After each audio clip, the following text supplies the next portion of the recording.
Message of importance to millions of people who are continually pale and washed out, weak and run down. Doctors will tell you that these conditions are often caused by a deficiency of iron.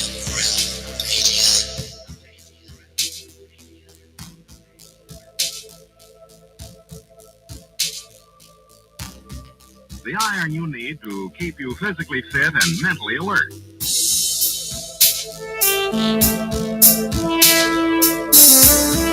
Medical studies show that 2 out of 3 women and many, many men lack the daily iron your body requires in a form your body can easily use and put to work.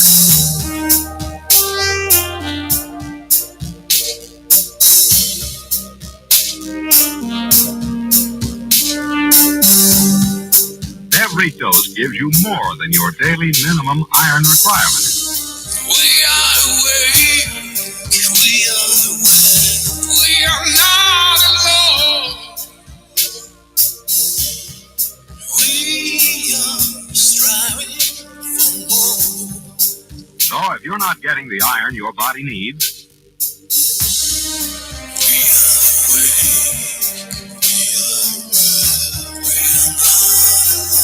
if you feel weak, run down, and are easily upset,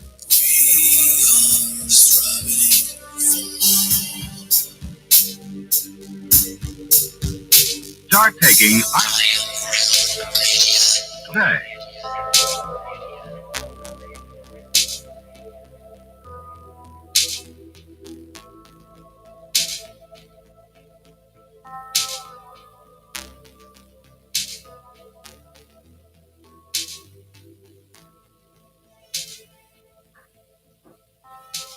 It's Friday, my dudes.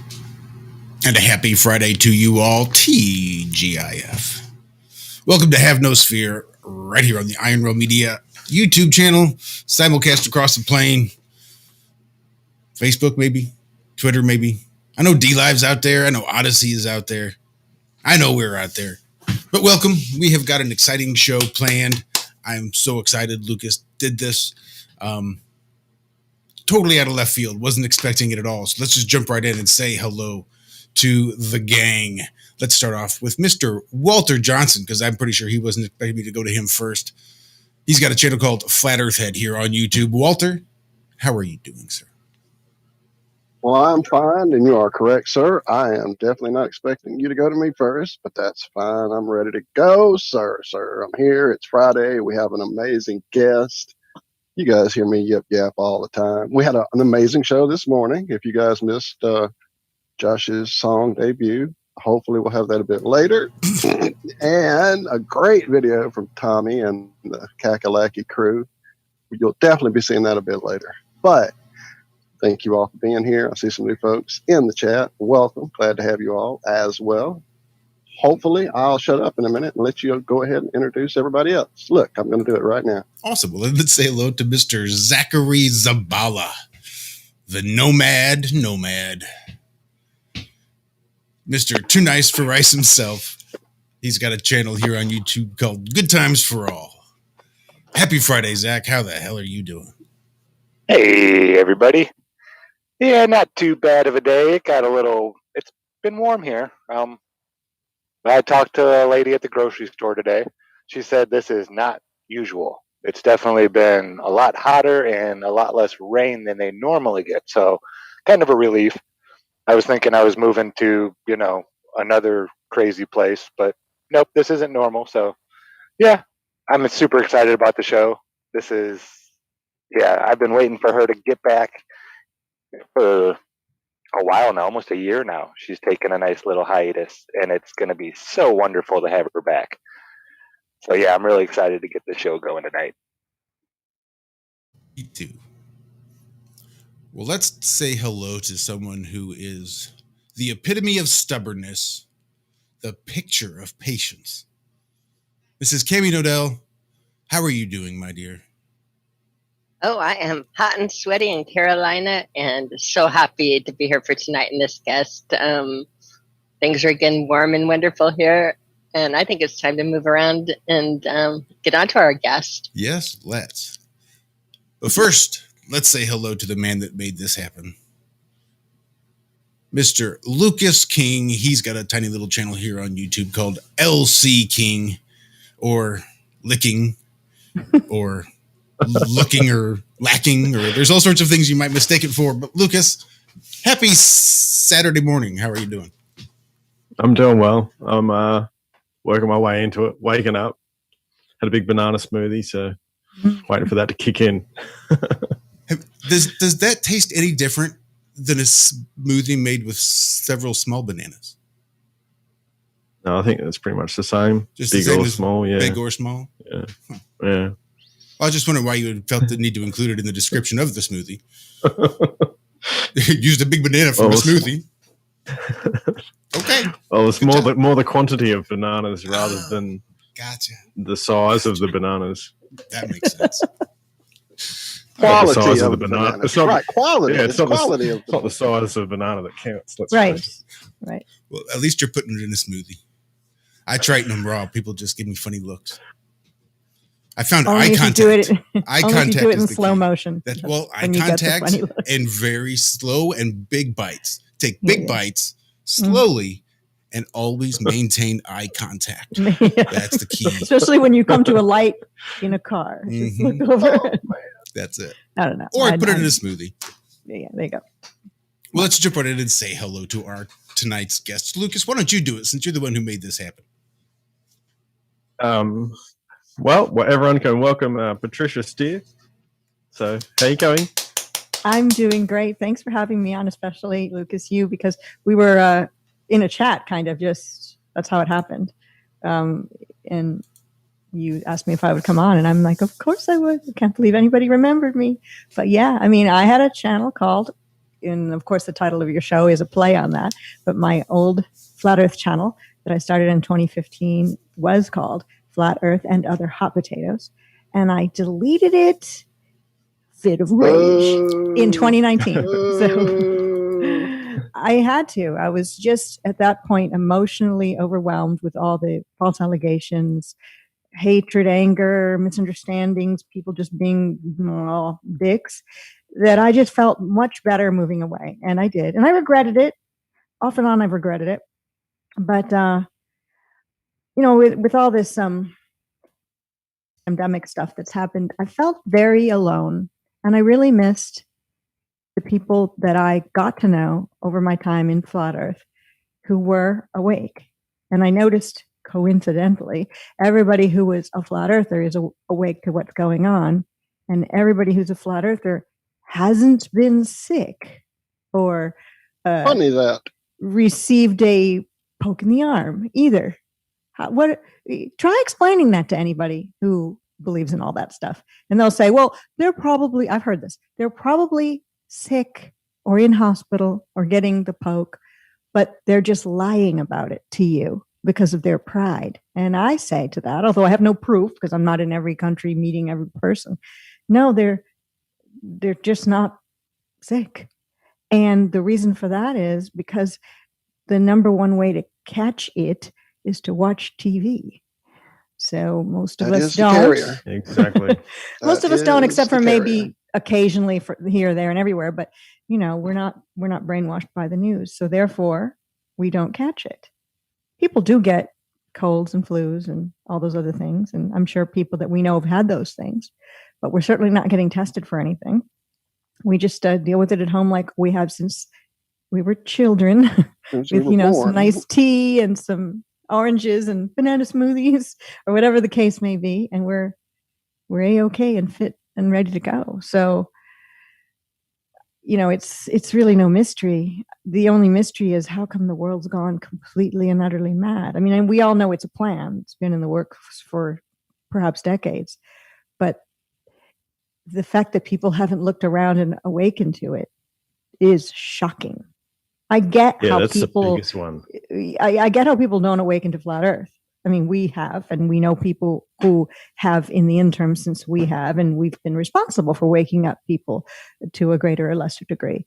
But this is something different than waking up to I'll use code words, waking up to 11.9, okay, that is something that's hard for some people to grasp because it was a long time ago.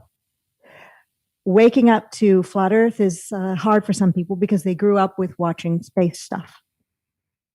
Waking up to this happening right now in real time on your doorstep, in your neighborhood, with people you know. You're living it. And if you can't see the line now, I literally think that you may be an NPC. Although I used to not believe in NPCs because I thought it was very elitist to think, oh, I'm real, but those other people aren't real. But after this experience, I'm starting to think that there's people who aren't people among us. And I find it very sad, but they seem fine with it. They seem actually excited by having to put the mask on again, or a lockdown, or showing off their poke in the arm. They love it. They're loving it. They're McLoving it. So I don't feel bad, I guess, that they may be, if there's such a thing, an NPC, because they're enjoying it. So cool. It almost is. It's like that spark of life that, we all have that says, no, I'm not going to lay down and die and just accept it. It's like they don't have any of that. Mm-mm. There's just no passion to learn, to live, they're just going through the motions. They don't even think that there's anything wrong with taking the poke because they've heard these words, safe and effective. And they're literally like this, safe and effective. And we've been all aware of zombie movies being super popular in the past, maybe even 20 years. I remember like Dawn of the Dead, Night of the Living Dead, all of these movies from a long time ago till to recent ones. And they still put them out in books and, T-shirts, almost as much as stuff with aliens in it have been propagated. So zombies and aliens, big time propagated. And we've all heard talk about potentially an alien invasion happening. I don't think they need to do that because this covers all of it. This covers everything. And I think that people have become zombies, but not in the way in which those movies showed, where they would, walk around and eat the undead eating brains. They literally don't have brains and are kind of the dead undead. And it's horrible to think that about people, you see outside, but we've all said it, and I'm sick of hearing us say it. Oh, I saw a guy in a car with a mask on. But I did see a guy in a car with a mask on today. And when you say it's such a cliche, when you see it, you're like, dude, you're a guy in a car with a mask on. How much more of a joke can you be? But with the windows up, yeah. With the windows up. I mean, the thing is that if it were real, I would get it that you would have a mask on in your car while driving, because if you think about it from their point of view, you've got the vents in your car and they are bringing in the fresh air, or unless you put it on recirculate. I guess they're not smart enough to put it on recirculate or something. Maybe they're putting the mask on to make sure when the air is recirculating that they don't infect themselves. Is that it? They can't find the HEPA air filter in the automotive section. They put masks on every vent in their car. Maybe, I don't know. I mean, it's you're funny trying to logically think through wearing a mask in a car. It I don't think you can quite get there. No, and we all know the jogging alone, wearing a mask, Right. all of that. The video with the guys asking the people, so you've been vaccinated. They're standing there with a mask. So you've been vaccinated, right? Yeah. So you're wearing a mask. What's the thought process there? And she's like, I don't have one. Oh, that's good. Like, that pretty much fucking says it all. What? What else do you need? Hats off for the honesty, at least. Hats off for the honesty. Somebody told me early on into this when I said I'm not going out to eat with them because I don't want to wear a mask. And then he was telling, this was early on, said, well, you only have to wear it to walk up. And then once you're seated, you take it off. And I remember saying, and you think that's makes sense? That the V, it won't attack if you're low or if you're chewing or something, or some foods in your mouth. What about people who are 5 feet? What about the little people, aka midgets? They're walking around at the level of people with masks off, so they should never have to wear a mask. which would, and all these things I'm thinking, I'm like, I'm not the most logical person in the world. After all, I did delete my channel. So, and I did other things during my flat earth time that maybe in retrospect probably weren't the brightest thing to do. But, hey, but I don't understand why people, the zombies, the undead, the sleepers, why they haven't seen these things and seen them to be ridiculous. And this guy told me, well, yeah, I understand what you're saying, but it does help protect against the virus. And I said, okay. And he said, even if you don't believe it, you should wear it to, quote, respect the owner of the business. What? It's just this multi-levels of brainwashing that are going on. And there's no way to stop it, no way to wake people up. I think sometimes it's over. It's a game over for the world. And then other times I think that maybe people are waking up the more ridiculous this becomes. Maybe there is a groundswell of people who are, maybe they don't know about the moon landing. Maybe they don't know about water always being flat, or, what the ISS may really be instead of what they say it is. But they may see that something smells rotten in the state of Denmark when it comes to CV and how it's all been handled. Maybe that there are pockets of people waking up. I hope so. But I mean, the most waking up I get is from people who say, well, they've mishandled it. Or, well, Fauci's a liar. It was from a lab in Wuhan. So it's like this level of waking up that almost reminds me of in Flat Earth when we started off into that world, when people would tell you, well, yeah, the moon landing was faked, but that was only because we had to beat the Russians at the space war and space race. But, after that, they did go. So it's that same level of awakening where they're like maybe started and then somehow. That's the only way I got through all those debunking things that started when I was in high school, when it started about the first, all about the moon landing being fake. And that was my way to get back on board with NASA was, well, yeah, we had to fake that first one. Come on, guys. I mean, we had to beat the Russians. But after that, all legit. Totally. And I've shown people ISS footage where it's clearly wires, especially when they're doing those somersaults. Like it's clearly they're caught up in it. And they can't see it. And because they can't see it, and I've pointed it out, I've shown, like some David Weiss videos where it's in slow-mo, you can see it. You can see it pulling on the clothes. And they always say things like, I don't see it. What are you talking about? You're wrong. Or the big hair. I'm like, if you were going into space, you cut your hair. If you were a woman and you were going, and that was what it would be like there. Or at the very least, put it up in a ponytail. Yeah, exactly. Why would you? I have long hair. That's what I have to do when I'm doing some work, is put my shit up in a ponytail. You can't do anything else. And it would not look like the Bride of Frankenstein either. No. It would look like they were underwater. Right. Can you imagine how hairy it would have to have been up there with all of those women with that big, thick hair? Yeah. Not keeping it pulled back. It would have just fallen out. Never do it. Just look at gymnasts. Gymnasts, especially we got the Olympics going on, which I haven't watched. Oh, got a cat. Speaking of hair. Cat alert. There's my brown-eyed girl. The gymnasts. Look at gymnasts. They all have their hair in a ponytail or short. Why? Because it gets in the way when they're flipping upside down and doing certain moves. So it is actually regulation. You must have it tied away from you because it's dangerous to have it. Even in the military, I don't know anybody in the military. Anybody here been in the military? But aren't there rules for your hair length? Oh yeah, it's very short. Yeah. Right, and I don't know about women. Maybe it can be a length as long as it's tied back. But yeah, they had a thing where they had to have it in a bun.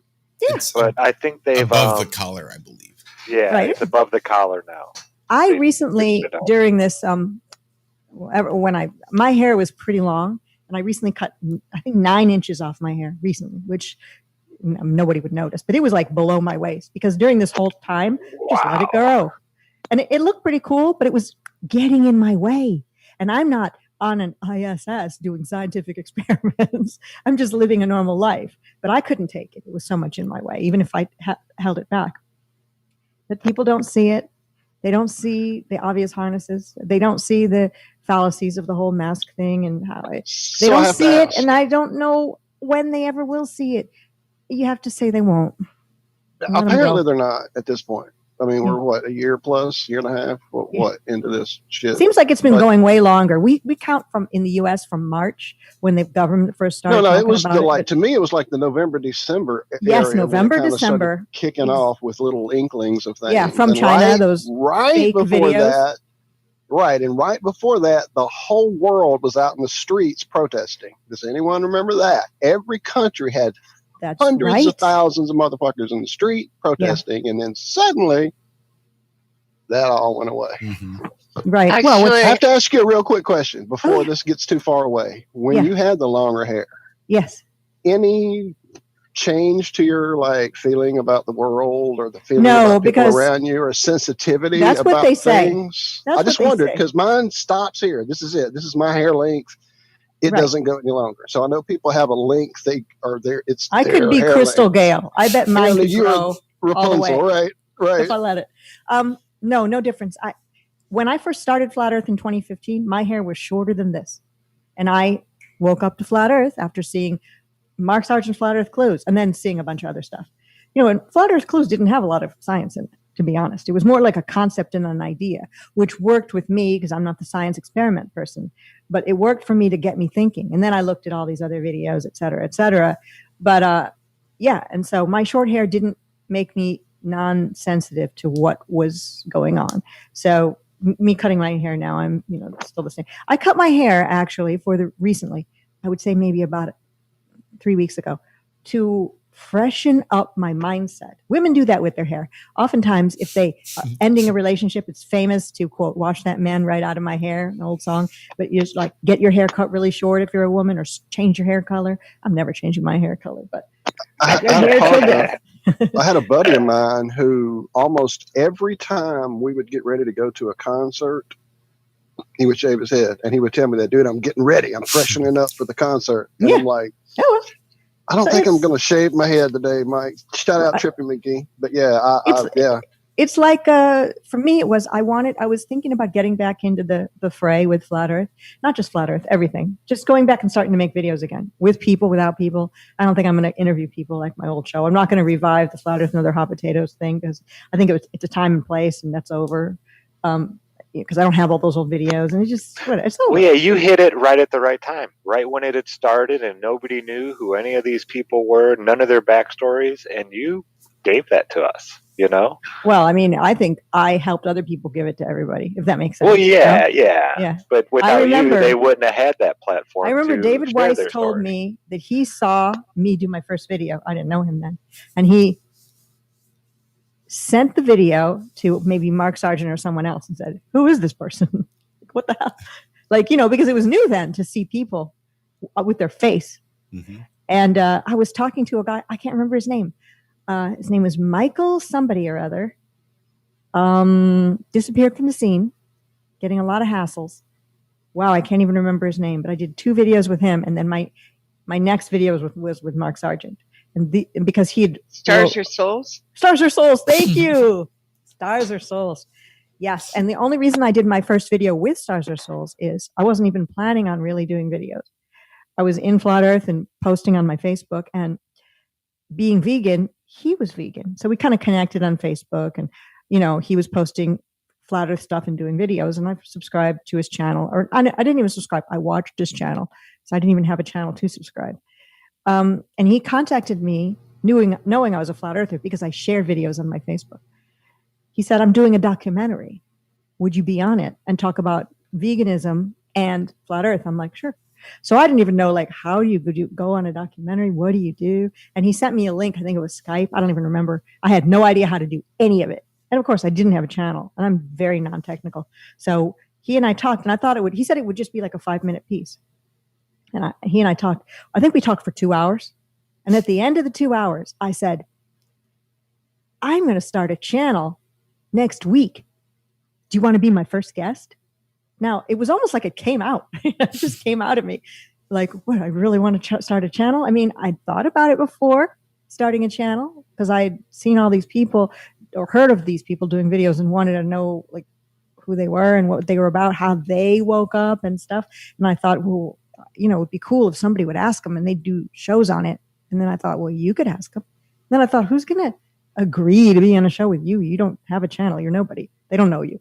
And then I thought, well, go ahead and do it and see what happens. Even if it's a Mandela effect, I'll say, if you build it, they will come, kind of thing. So I started my channel, but I was on with Michael Lewis, Stars Are Souls, 2 shows, and then Mark Sargent. And it wasn't supposed to even be Mark Sargent. It was supposed to be Stars Are Souls, and then Eric Dubay, vegan as well, on my Facebook. Friends on Facebook, liked his work. Even if Mark was the first thing I ever saw and he woke me up first, I had no conversation with Mark Sargent or really anybody except people I knew on Facebook. And I reached out to Eric Dubay, who said, yes, I'd love to, but let me wait and see what else you do first. And I said, okay. But I needed somebody for my third what show. kind of answer is that, Well, it's the answer I'm of an just saying. asshole, to be honest. Yeah. Sorry for swearing, but this is the new me. Telling it like it is, as opposed to being so nice that people walk all over me. There you go. Yeah, so I ended up contacting Mark Sargent, not understanding there was a rift, not knowing, because, hey, we're all flat earthers. We're all on the same team. We're all focusing on the same stuff, although we're doing it differently. Let's all get along. Hey, let's all be brothers. Stupid me. But so I contacted Mark Sargent, and Mark said, yes, of course. Mark will say yes to, if an actual dog called him on the phone or emailed him and said, be on my show tomorrow. Be like, Mark sure. would be like, sure, I'll be on the show. What time you need me there? Would be it. Because he's like that. So I did the show with Mark. A lot of interest, a great show. Mark was even kind of nervous, which was weird because he was not used to being on camera doing stuff even then, because his flat earth clues were him doing voiceovers, not being on camera. Anyway, so after that show was, in the can, as they say, I needed a guest for my 4th show. So I, as Jen Psaki says, I circled back to Eric Dubay on my Facebook. I'm like, I'm going to go on Messenger and messenger Eric Dubay and ask him if, now that he's seen me do one more show, will come on my show. So I went, and I'm blocked. Eric Dubay blocked me because I did without a video. A word or anything. I did a video with Mark Sargent. Yep. So that was the start of Eric Dubay disliking me because of Mark Sargent. And then he found many other reasons to dislike me just because he's that kind of guy. But Eric Dubay did good stuff. I'm not putting Eric Dubay down for his good stuff. But if only he was a good person, as opposed to pretending to be a good person, coupling that with the good stuff, he could be awesome. But he decided instead to not be. He was the first flat earther that I unsubscribed to because of his attitude. Yeah. When he was doing those hit pieces on you and Mark and putting thank the you. wig on and Yes, dressing up like that was I was like, all right. What the fuck, dude? I mean, Don't great they work. say Great that work, Hollywood makes mostly black men put on the dress? They say that a lot. They say that a lot. Eric Dubay made himself put on the dress.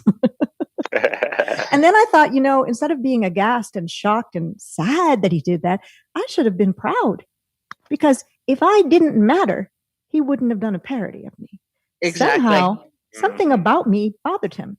I think he didn't want anybody to steal his shine. Not that I stole his shine at all. I wanted to interview him. I wanted to, of course I wasn't trying to be better than Eric Dubay, but yeah, that's a guy with a lot of problems. But he was somebody that we all respected his work, and we still do. I still do too. It's fabulous.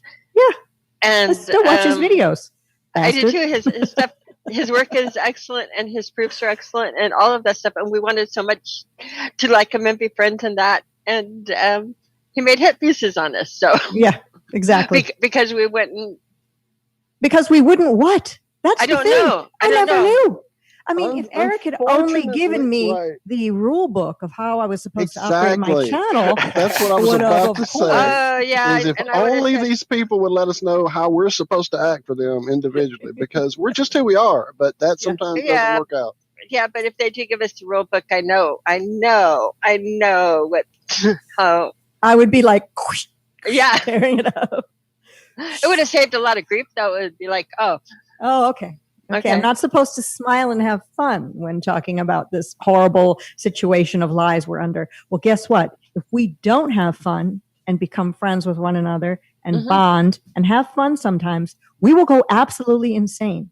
We will, but That's Eric, what we're here to do. Eric always felt it was like he wanted us to refer to him as my lord, bow, and run all of our actions by him. Like, is it okay if I talk? Can I text so and so? Is it?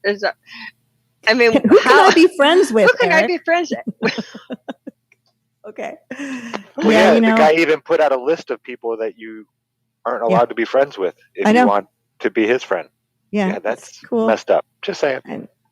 Unfortunately, that happens in this community. As you said earlier in the show about that idea of like, hey, we're flat earthers now. We should all have a clue and get beyond some of this. Like, even if we have different ways of looking at it, which I've always been cool with. In fact, everybody I interviewed had a different way. Having a different point of view than the rest of the world. So why can't we have a different point of view amongst ourselves? That's what I've never understood. That's why I've always made these people. They're never my enemies. I just don't like them. They're not my enemies. I mean, it's certainly not. Yeah.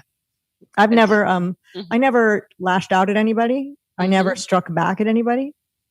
I did talk to a guy who was writing a blog about my experience with a certain guy who lived in the UK. And then he turned it into a book.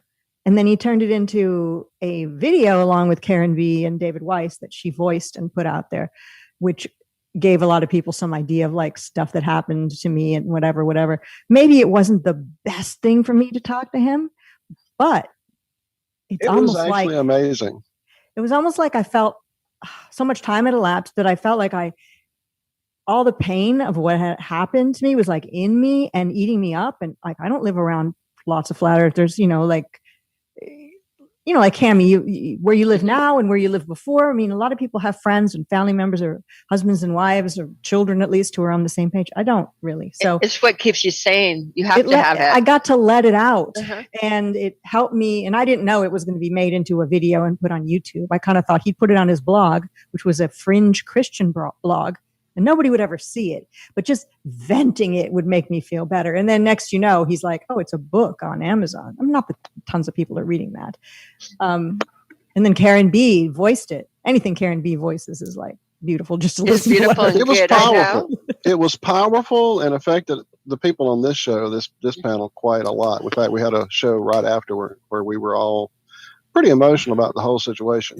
Because, as I said, unfortunately, some of these types of things, not as personal and as insane as the level you went through, because that was just beyond the fucking veil. Me being too nice and kept accepting bad behavior from the community led to me getting in a very short relationship with the guy who I kept accepting all the lies and stuff that were coming my way in the 2.5 months I was with him, and just accepting it and thinking, "Oh, I can work with that. Oh, I can work with that."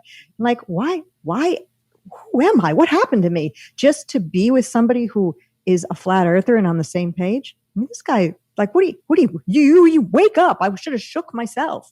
Well, I did. I got on a plane and got the hell out of there. But, so that's old news, but it is. And I'm I glad didn't want to rehash did that and bring up bad memories, but just let you know the decision to have that conversation, from my opinion only, I know you have your own, emotions to deal with from it, but I think it was the thing to do because it was true, number one, what you were going through. And anytime truth comes out in any form, no matter who it hurts or sheds in a bad light, it's truth, And so it felt that way when it came out. And like I said, it hit us all deep in the heart and really kind of opened our eyes about the fact that, these screens we're looking through carry a lot of energy, but sometimes they don't carry the truth. So right. Yeah, it's true. You don't really know who's who and what's what sometimes. There's people, we talked a little bit about Eric Dubay, and there's another person who I wanted to be friends with early on, which was Matt Powerland. And I didn't want to be friends with him like I'm seeking out to be friends. I just want to connect. I wanted to connect with everybody, hey, because in my own life, I'm, there's no one I can talk to about the stuff I think about. Well, I can, but they'll just think I'm nuts. I'm like that. I'm literally that crazy redheaded woman, which is with 3 cats. And I'm actually so normal. I'm not crazy at all. I remember the very first conference, maybe you've seen the videos. Well, Cammie, you were there when we all stood in front of the billboard with David Weiss and we all said, "We're not crazy." And that is how, of course, media used that against us, showing us how crazy we were by saying we're not crazy. But, I am seen as, perhaps, if I were to, walk around with this shirt on or, et cetera, in my neighborhood, seen as kind of like a crazy person, but I'm really not. And I want to be connected to other people who have the same views as I do, and also want to try to help wake other people up. Although I don't even know if you can wake people up, to be honest, because nobody woke me up.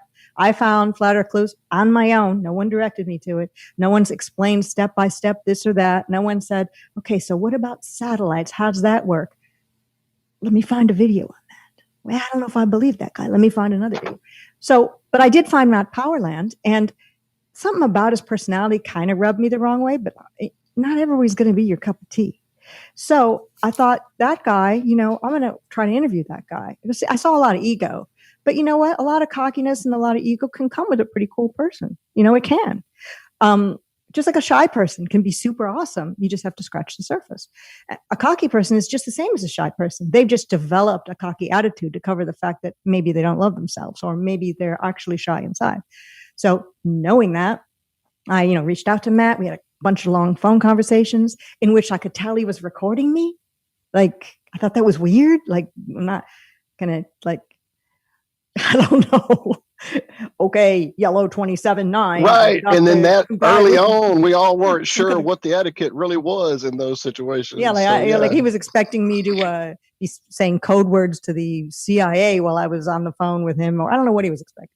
But we ended up talking, and then we ended up doing an interview together, which was mostly him talking, which I guess it should always be that way with the subject. But for him, it was really like, hey, Matt, I'm going to leave and you go ahead and do that show. So that's Matt. Anyway, after that, he became like against me for some unknown reason, no idea, and started doing crazy videos. Well, making little, saying stuff. And I remember the horrible documentary, quote unquote, Behind the Curve that we all said we were going to do, and we didn't know what it was going to be, and it turned out to be a hit piece, but we didn't know at the time. We just thought they were going to follow us and film the truth. Anyway, just the worst person that got it was Jaron and Bob, actually, who got the most of a beating from that. And I just came across as crazy cat lady, but hey, I am one, so cool. But so at the premiere of that event, which was in Canada in a theater, I'd never seen it, and it was coming out, and I was expecting it to be something great, and I'm there watching like this.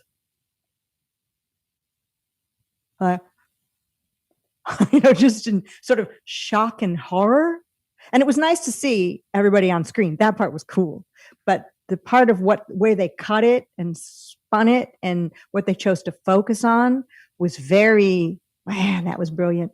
It was brilliant. Just little things that they did to everybody was brilliant on their part, but whatever.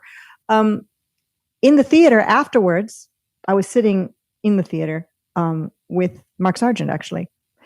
And then there was other people who were locals in Canada who were there, who were flat earthers.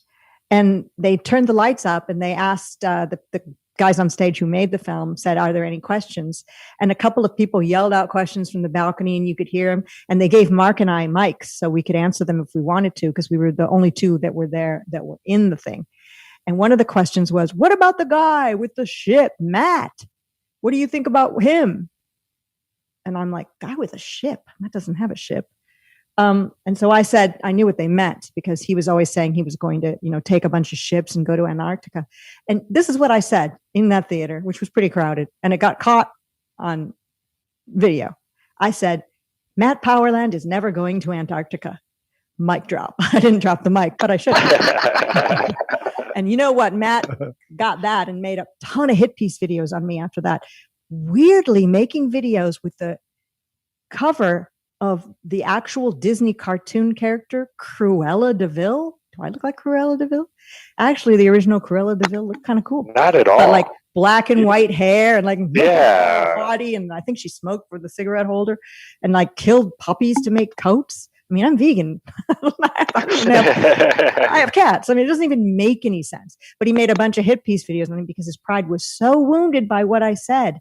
Guess what? What I said was the truth. And I think it was about time somebody say it. And I've been very nice to him. In fact, when he and his wife had a baby, I sent them 2 books. and very nice, like baby sorts of books. I think The Giving Tree and one other book, that were like kind. And I knew he'd been horrible to me, but I thought, hey, this is cool. They're having a baby. Did he even message me thank you? Well, I didn't do it for him to message me thank you, but just horrible and evil and cruel. And just these kind of people coming up again. Basically, never meet your heroes. Not that I ever met Eric Dubay. There you go. Not that I ever met Matt Powerland, but I kind of met them virtually and they let me down as human beings. But on the opposite end of the spectrum, I've met so many other people in Flat Earth. I mean, Cammie being one example, who's here with us now, and many others who I won't even bother naming. It would be a huge list, who have been incredible. People who still contact me today, that we still message, even if I haven't done videos in forever and I'm out of the scene. Just good people. And from different countries, different places. And so it's been way more good than bad. But the bad has been like the top of the heap of the flat earthers. Well, those two guys were really the jerks. And then a one bottom of the barrel one. But that's a whole different story. But the overall community is a bunch of cool cats. And I've always been super happy to be associated with everybody. And I've decided, which is what Lucas saw me writing in a chat, that people were like, Patricia, is that really Patricia Steer in the chat? And I'm like, yeah, it's me. I'm like, I think I'm coming back to the flat earth to do stuff again. And he's like, oh, you should be on our show, which is how I got to be here today. I want to come back, but this is the thing. Maybe just being here with you, or maybe even the chat, which I should look and see what people are saying. What should I do? I don't think I'm going to interview people like I used to, because it just seems like that's old news. Interview the same people? I mean, who cares now? I mean, and I know what I should do in my channel is not for somebody else to decide, but maybe there is something that somebody can think of that would be something that's needed or wanted, or, hey, I like going against the grain, something that's totally not wanted. What? There it is. I thought we covered. I thought that was our niche. I thought we were really nailing that market. Damn it. Yeah, we got that. Back by unpopular demand. So anyway, I mean, David Weiss says maybe interview new flat earthers. But I mean, in a way, that sounds good. But how would I know who they were? That's kind of a different thing. They're not even making videos. So it would kind of be like, here in a little while, where it's being worked on right now, the Flat Earth Sun, Moon, and Zodiac Clock app by Blue Water Bay is going to have. I know. I can't wait for that thing. Finder, yeah. I literally messaged David today and said, "When are you bringing it out? I need some friends," because I've been feeling. It's why I cut my hair, which makes no sense, but it does. It's this renewal of me. I've been alone during this faux-demic thing, and dealing with it emotionally, like we all have, whether or not we've got people on our same side, like Cammie does, like Zachy, you've got. I don't know about the rest of you guys, or you're totally alone. This is who we have. This is what we do. Yeah. I mean, and I haven't had that this early on, being away, and how it felt like. And I miss it. Needed to get that touch. Yeah, we didn't do these shows on a weekly basis, we'd all be bouncing off the walls by this point. So it's our we would be hanging touchstone. Out. It's our off, not live. We would just exactly. Be, this is what we'd be doing if we weren't doing it live. I decided to cut my hair short.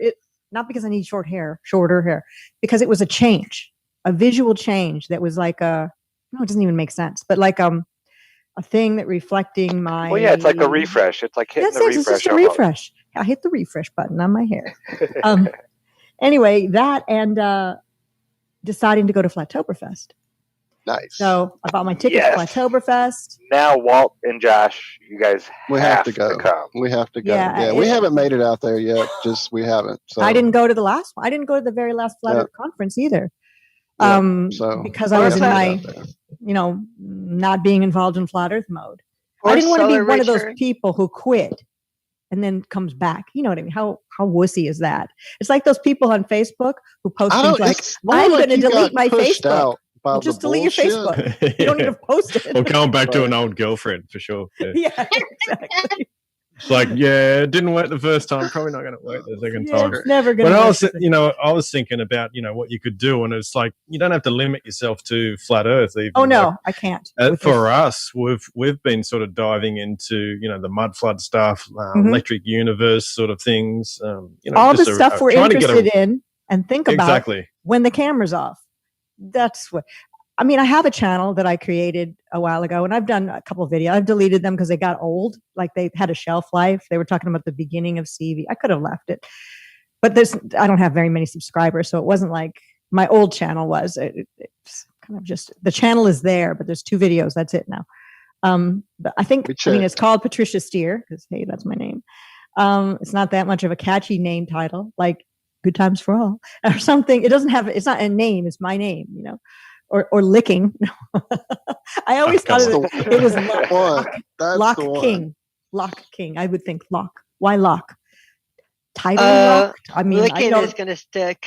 That's what I thought. Yeah. Licking. No, but I know what it really is. But you know, Iron Realm Media, great name. But I think I'm just going to go with my name because I can't. I mean, Flat Earth and Other Hot Potatoes. I mean, some would call that a pretty gay name. It's a mouthful. But you would remember it. That's the thing. Like you would remember it. Yeah, it's catchy. It's very catchy. So I had that. I'm not going to have it again, or maybe I will. I don't know. I have no idea what I'm going to do. But I am going to do something to help myself, actually, as number one, to be more connected to people. Because other than that, I'm connected to people who literally are telling me. I got this from somebody a week ago. If you don't get the poke, you're probably going to be calling me to take you to the hospital because of the Delta variant. And I'm like, oh my goodness. Do these people even think about what they're saying? The answer to that, no, they don't. No, they don't. How is having the vaccine going to help you from a variant? Which would mean number that one, the vaccine correct. no longer works. Yeah. Yeah. And also the fact that you're not protected and it's dangerous. And I'm like, well, and also this, most of the people in the hospital now are unvaccinated. And this is what I said, prove it. Prove it. Well, it's been on TV. Oh, okay. Exactly. All righty then. That's so the number one when reason I see to something on disbelieve it. TV, exactly. I think I look at the exact opposite of what they're saying, and that's now, probably the you truth. know, when CV first happened in November, December, I was watching because I watch a lot of fringe channels. Like I'm talking fringe, like 4 subscribers, because some of those are the best, you know. There was a channel, it might have been called Last Voices or Last something. I don't know. Can't even remember. I wish I could find it again. But it was this channel that was showing videos out of China. And it was a small channel, but it kept gaining ground. And this was November, December. And it was videos of people just at their cubicle typing, you know, people in Wuhan. And all of a sudden they'd be like, and they'd keel over dead. Or people walking through a mall, do, do, do, do, do, bam. And then like all freaking out. And I thought, what the hell? This is real. Like, I didn't think it was fake. I thought there was something happening because here's why. We all know if it's on the news, like Zika, or any of these other things, it's fake. We all know that. We all know all the stuff on the news is fake. But at that time, it wasn't on the news. And none of the YouTube main channels, Flat Earth or not Flat Earth, were covering it. You only could find it on fringe channels. So I thought I had discovered a truth on these fringe channels and was like a little worried. Like, whoa, there's something coming, like some illness. And well, it's over there, but you know, stuff can go on a plane and go anywhere. This is scary. You know, what should I do? Like probably get some food and stuff and be prepared to stay home. Well, I was right, actually, in some way. Get a lot of toilet paper. So, for sure. But then, of course, I quickly woke up to the reality of what it was. And then, of course, at the same time, flat earthers were starting to come out with videos about it being fake and stuff. But at the start, there weren't really flat earthers on it because no one was seeing those videos because they were so fringe. And that was based on that Ferguson guy, forgot his name. Maybe somebody here remembers who. I don't. I was trying to remember those channels you're talking about because around November or so is when I you were started watching seeing the those, same stuff those as me. same videos of And the office workers, and then the guys.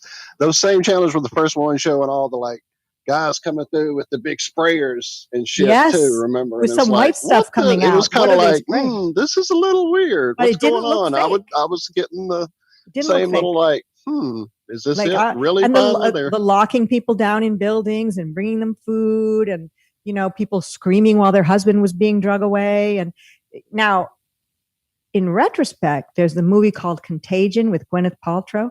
Let me make this facial expression. Okay. Just don't like her. I can't explain why. I just don't. Anyway, she seems to stand for all the things I don't like. But she was in this Contagion movie that came out, I think, on Netflix around, I'm not sure if it came out during this event or after. Right as it all was kicking. Which also is really freaking suspicious. Right. But I did watch that movie maybe about 4 months ago for the fun of it. And that movie is, it's almost like they used the same words like new normal, and they used all that stuff that hadn't even really been, when they made the movie, that stuff hadn't even come to pass yet. And, at a wet market, and it's all of that stuff. There's so many different phrases and words they use. And it made it so easy to see the truth of all of this. Well, just to give you an idea how long they have had this in the predictive programming, I rewatched Soylent Green recently. Oh, Soylent Green is people. They're all lined up on Tuesday, which is Soylent Green Day. Oh, they're yummy. all lined up to get their Soylent Green, and every second or third person is masked up. And I'm that's like, crazy. What the fuck? Sure, this is 1973. This movie. I remember seeing it on TV in the 70s. I'm not sure why it was on TV. That's when I saw it. Right. They have to get the programming out there. Yeah. And I own it on DVD because I do own a bunch of classic films. For some, I like the collection. I have records too for the same reason. Just, I like vinyl. I like these sorts of things. So I have that one on DVD, and it's, I don't see, I'm not saying that they're doing that, but then, okay, so I've mentioned I'm vegan now 3 times. I hate doing that to everyone because I usually don't really talk about it. But I think this whole thing with Bill Gates buying land and with the push of Beyond Meat and the other fake meat, whatever it is, I can't remember the name of it. I don't eat those things because me being vegan doesn't involve fake meats. Me being vegan involves a big banana smoothie. Or a large banana smoothie, like Lucas was mentioning.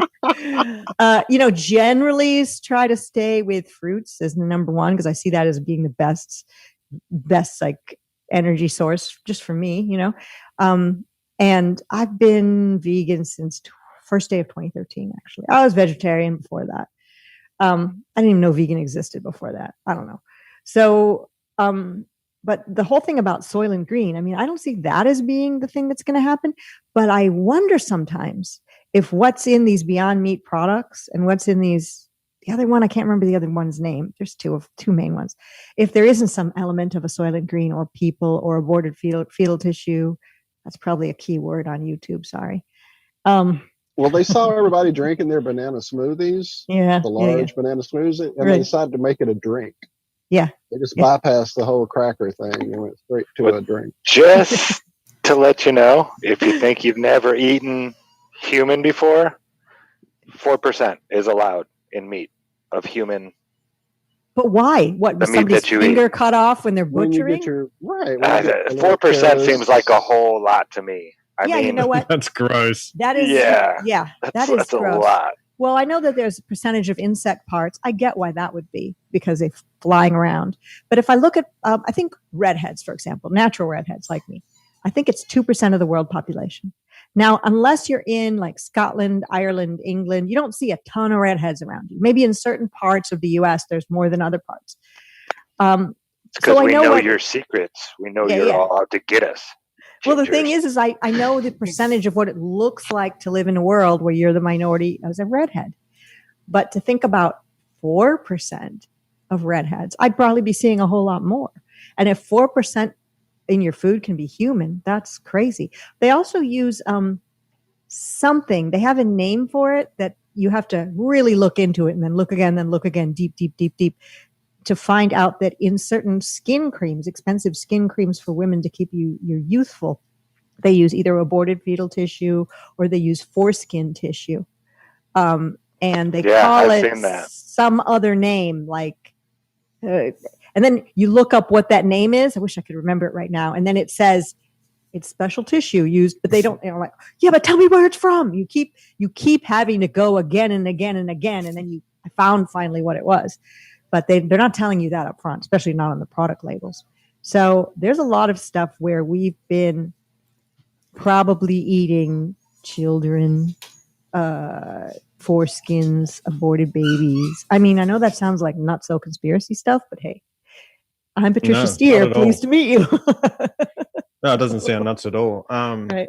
The other thing is, like, if people in the U.S. alone every year go missing and are never seen again. There you go. Just saying. I mean, Soylent Green is people, and maybe also Beyond Meat and the other one, whatever it's called, because they're being pushed by people that are bad.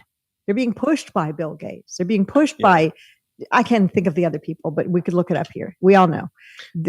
And what is Bill Gates buying all that land for? What's he going to grow on that land? I don't know. I mean, not children, but boil them, mash them, stick them in a stew. The thing that gets me with the Beyond Meat is that as a vegan, you don't really want anything to do with meat, let alone have a fake sort of thing that resembles what your old life used to be. Yeah, I agree. And a lot of people who criticize vegans say, you're always eating fake meat and you're always eating fake cheese. I'm like, not really. I mean, I've gone to regular restaurants and ordered a pizza, but they even have a vegan cheese option. I think most vegan cheese, unless it's made of like cashews, that can be pretty good. But most vegan cheese is gross. Like literally soy cheese. Yeah, the cashew stuff is amazing. The cashew stuff is good. You got to admit. I couldn't even tell the difference really. Maybe just Me a either. hint of a difference. Very good. But And very I see good. that as like a treat food, I guess. But I'm not into, eating fake meats. I'm just not. That doesn't mean I haven't had it before. I did have one of them when it first came out, either Beyond Meat or why can't I think of the name of the other one? Anyone. Probably in the chat they're saying it. I don't know. No, there's a name. It's like a name like Beyond Meat. Boca. I guess that means Beyond Meat is the one that's known the most. Wasn't probably. Boca Burger? Wasn't that a big one? Boca Burger was one of the ones in the beginning, but I think it had milk products in it. I'm going to look it up because that's what the internet's good for. Faux meat brands is what I'm looking at. What are we going to get here? Well, while you're doing that, can we play the I'm Just a Globe while we have? I know the people out across the pond are probably going to be crashing here pretty soon if they're even Impossible still with us. Foods, Impossible Burger. That's the one. Impossible Burger. Yeah. Those are the two. I don't know which one I had, but I had one of them. And you know what? It was good. But did I ever order it again? Do I buy it? No. I had it just to see what it was. But it was probably children, so sad. Yeah, let's play that. I'm trying to. Yeah, if you haven't heard this yet, folks, you are in for such a treat. They worked on this for months, and you can tell it is that well done. I mean, if these guys could be bought, I'm sure there'd be people knocking on their door right now saying, hey, why don't you come work for us and make funny skits? And I mean, they did everything. This is just amazing. You guys are all in for a treat here. And thank you all for joining us. And thank you, Zach, for filling whilst I look for this link that I can't see. Yeah. Now, I'm going to go into the chat. I'm looking for it too, Josh, and then it hit me. I can't share it from my phone. No, but you can find it and send it to me. I quit looking because I realized I couldn't share it. Isn't it in this morning show? I would have thought, but I didn't see it there. And if you would like, where'd you drop it? Tell us again. Nope, I found it. There it was. It was hiding. I got it. Hammy says she had cauliflower hot wings that were killer. I see her comment in the chat. I've had cauliflower hot wings too. And yeah, they were good. I really try to stay with fruit and then secondary salads and vegetables. But I do have my treat moments when I have. That's our species-specific diet, isn't it? Fruit and veggies. Say that last time. One more time. So our species-specific diet is basically fruit. Agreed. Fruit is probably the number one, to be honest. Yep. And we need high calories, low fat, and then low protein. And also things that you can just take off a tree or that the tree just drops on the ground for you. Yeah, exactly. Kakalaki crew. All right, I think we can do this. Oh, no, I've got to pull it up here now somehow. So this is from that fellow and the Kakalaki crew. If you don't know, they do activism every weekend, just about. They might take one or two off here and there, but they're out at a flea market in Columbia, South Carolina. It's a huge flea market, and they just flat smack people. They get a couple booths. They got food going, and yeah, it's amazing.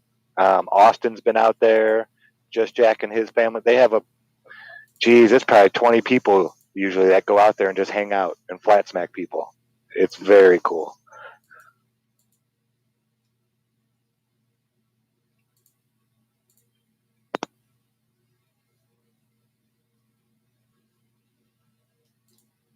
Yeah, don't mind me. I'm working on it. Oh, okay.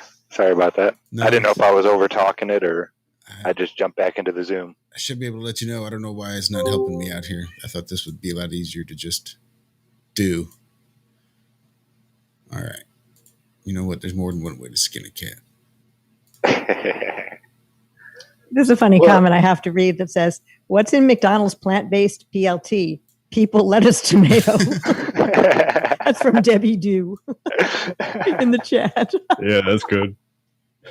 I love that humor. All right, I think I got this. Are we ready? I think we're ready finally.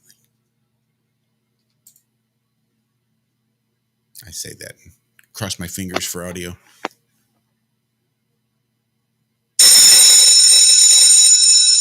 Yeah. Clubhouse rock. Whew. You sure got to climb a lot of steps to get to this elementary school here in Washington. But I wonder who that sad little globe is. I'm just a globe. Yes, I'm only a sphere. And I'm sitting here in your local school. Well, it's a long, long journey across this great nation. It's a long, long way to be used for indoctrination. But I know that I'll be all that you hear. Just me and the poet Shakespeare. But today I am here just a sphere. Gee, Globe, you certainly have a lot of patience and courage. Well, I got this far. When I started, I wasn't even real. I was just an idea. Some folks decided the best way to control people was me, so they made me up so kids like you would stop questioning things. The best way to indoctrinate people is to start before they can think for themselves. So they teach me in every classroom across the plain, and I become an idea planted in your brain. I'm just a globe. Yes, I'm only a sphere. And I'm sitting here in school on the shelf. Well, I'm never stuck in debate, so I'll just sit here and wait while a few key people decide all of our fate, whether they should chill or just let me be real. How I hope and pray that they will. But today I am here just as feel. Listen to those scientists arguing. Is all that discussion and debate about you? Yeah, I'm one of the lucky lies. Most lies never even get this far.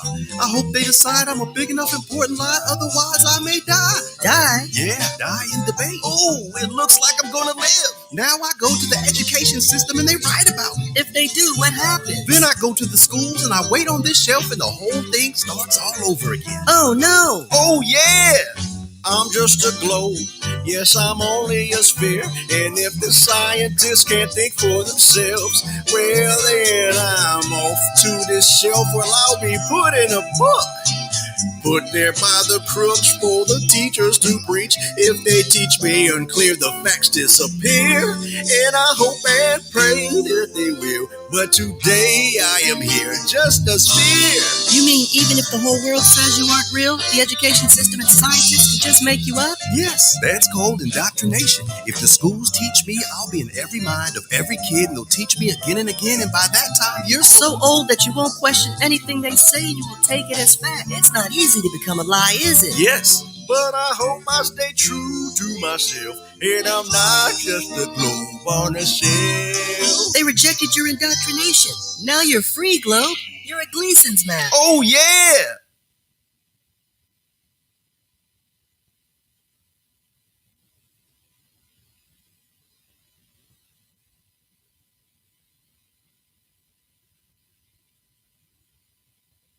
I love it. That was so well done. Wasn't it? It sounded like him. Whoever sang that. Very creative. Love it. So many creative people in this community. And so many funny comments in the chat, by the way, and cool comments. And let's see. Lunderground is grilling a steak while he's listening to us or wants to. Let's see. Musicians for Truth is here. Truth Unveiled was thanking me for interviewing a guy named Sam Gerrans, Sam Gerrans, Gerans. That is a good channel. Never stop following him. Ted Summer is here and Natalie Rangla. Hey, Doc Michael. We were talking about birthdays in the chat, and mine's February 5th. Doc Michael's February 4th. And let's see. There was one other comment here that I thought was cool. Oh, Autodidactic has mentioned, is in the chat too. So many of the people that I think are... Yeah, we just had Cam a few weeks back, man. That was an amazing show. He's great. Awesome. Yep. He's awesome. Wasn't that like a 5-hour show too? That was one of our... Yeah, we just went because it was great. He's so good. I wish we lived next door to each other. Right, that would be a four doors down guy. For sure. And I'd like to live 4 doors down from UAP as well. Another person I really like. I like everybody. Yeah. Well, I like everybody except the people that make themselves super unlikable because of their ego. Pretty much, that's it. So, let's see. So, does anybody have any ideas, maybe in chat? I didn't see any. I saw a couple that were saying maybe interview new flat earthers. Saw even a couple cool names. The Tater Tots. The Tater Tots. Yeah. Somebody mentioned that earlier in the chat that something about having dogs and naming them Tater Tots. I don't know. I have cats, but they're named other names that don't have anything to do with that. I got my cats, I have 3 of them, in 2015, right when my Flat Earth Awakening happened. So they've been flat since birth. Yeah, Bob put in the chat earlier to do a show for new flat earthers. That was it. Tater Tots. Tots, exactly. Yeah, I forgot who had said it, but yeah, I thought that was. That was it. It was Bob. That's and it's cool. What Rory and Greer, and what is the third? I cannot. Oh my God, you got it, Flynn. Rory, Greer, and I Flynn. would have known that. That's it. It was there on the tip of my tongue. You know, I've been doing shows with Paul of Paul on the Plane and Robbie Davidson of Celebrate Truth. I know we Robbie. Started a channel. Who's that other guy? Paul of Paul on the Plane channel. Paul has been on. He had a pretty big channel. He's also been at conferences and spoke. He's such a super cool flat earther. Patricia, you got to hang out with Josh a little more to catch his sarcasm sometimes. We know did Paul. I miss it? Yeah, we know Paul very well. I figured that you did, but some people don't because of the name Paul on the Plane. Yeah, he's awesome. But I was doing a show with Robbie and Paul, and it was on crypto, a specific crypto called Axion, Axion. And we got into it, and a bunch of flat earthers got into it, and we're still in it. But we sort of discovered along the way that the crypto itself might be what's deemed a security, which means you that in order to you were depending upon the work of others in order to attempt to make money. Now, that makes it fine to be an investor in that sort of thing, but it doesn't make it fine if you're a promoter of that sort of thing, because you could be jailed, fined crazy billions of dollars. So we 3 just stopped doing our channel. So I was with 2 flat earthers doing stuff, but we didn't really talk about flat earth while we did our crypto channel. But we had flat earthers in the channel, and other people that were watching had no idea flat earth was even a thing. So there would be like names that would come up like Effie Viking, and Robbie and Paul and I would know, oh, that's a flat earther. But yet the average person who's into crypto, who's also listening and is in the live chat would have no idea. And some people within the crypto community like flat earth, were trying to say, oh, those people are flat earthers, even if they don't ever talk about it. And they don't need to be involved in this crypto because they're going to drive away investors who would be very serious. And I'm like, what? We don't need that. We don't, you know what? So I guess they never Googled Patricia Steer or Robbie Davison. Well, they finally did. And they found Robbie and I, but Paul somehow didn't get under the radar. He flew under the Paul in the plane. He flew under the radar and didn't get hammered as much as Ravi and I did. So it was his plane. Yeah, it was a great experience though. We had fun doing the shows. They're still up on the channel, and we still believe in the crypto. Although it's going to be one of those that builds over a long time. It's not going to be one of those that you make $1 billion, type of thing. Right. Yeah. It's just something to have to try to be out of the system. Although, a lot of people think it's bad to be in crypto because that's the, kind of mark of the beast sort of thing. But we're going to be in crypto whether we like it or not. Whether we like it, it's coming. Right. And so maybe it's better to be in ones you pick as opposed to not. Or like Monero, something with more privacy or whatever. So just throwing this out there because I know a guy. You're a vegan. I know a guy who's astoundingly vegan. Really? He's also got, and he's really fond of large bananas. I don't know. But with some of us who haven't made the conversion, damn, I hate this new camera. With some of us who haven't made that conversion, it's a difficult thing. Some of us were raised in the 70s when a lot of bad things were promoted. I was raised in the 70s. Do you remember being given little individually wrapped pieces of fake cheese, the little cheeses for snacks? I mean, that's what they were giving us for snacks, man. We didn't have a chance to have help. What about Vienna sausages? Yes, Vienna sausages in a can. You pop the can. Just tripe in a can, right? Hot dogs. Do you guys remember, the little pyramid that they had for Saturday morning cartoons that we were explaining to you how cold pizza that was left out. Right. Yeah, it's healthy eating because it has all 4 food groups. We had a cheese guy dancing and singing and wanting a hunk of cheese on Saturday morning. Yeah, we didn't have a hope. I loved all that. There's a lot of people having trouble making that switch. People need to make any decision on their own, and that's why I've never pushed veganism. But I'm not pushing it, but I'm super vegan. You are healthy with it, and so is this other guy. Now I'm being silly because Lucas is astounded with it, and so it really has inspired me to try to get back into juicing and try to work my way around to getting there because it's hard when you're not that. You have this mental, whatever the block is about, vegetables. It's a thing. So juicing them is a step for me that's going to get me there, I know. But some people don't have a way to do this. They don't understand how to make the stuff appetizing, appealing, wanting to do it. It's hard to just eat fruit. I think if you really took, literally, tomorrow morning, distilled water, threw it in a blender, and 3 bananas and put it in a blender and hit blend, there's your breakfast. And that people would be like, oh my God, aren't you going to have a potassium overdose? No. And it'll be creamy and delicious. It is. I freeze bananas and throw them in my coffee. Yeah, you could freeze them as well. I don't even do that. But, you can get more fancy with it and put other stuff in it. But I'm really more of a purist when it comes to things. I try to keep it as super one-dimensional and just bananas. There's various people who say you shouldn't mix vegetables and fruits together, like don't put spinach or kale in with your banana smoothie. Some people do because it hides the flavor of it, and then you get that. Then they say it's harder for the body to digest. But I literally can live on watermelon and bananas. Now, I know some people are like, oh, I don't live in that kind of climate, or it's too expensive to always get fresh fruit, or blah, blah, blah, blah, blah, whatever the thing is. If you like eating steak and cheese and all that, go for it. If you enjoy bacon, go for it. If I could rule the world, I would, make a lot of things change, and I'd make the way we treat animals change so that nobody would even consider that would be even a viable thing to kill and eat. But I can't do that. And I could go out and make like a vegan channel and talk about recipes and stuff, but I don't really believe in recipes. I believe in just like really sort of simple, basic 101 things, like maybe cobble together a salad from stuff you've got in your kitchen and then squirt some lemon juice over it. Just like so simple, even a moron, which would be me sometimes, can make it and eat it. And I'm going to be 59 in February. Yeah, 59. And I look damn fine. Yes, ma'am. I mean, what I'm saying is I don't look weak or, people, she's so pale. Oh yeah, I'm a redhead. Like, I'm sorry, I am pale. That's what I am. Some people are tan. Some people have more melanin than others. So what?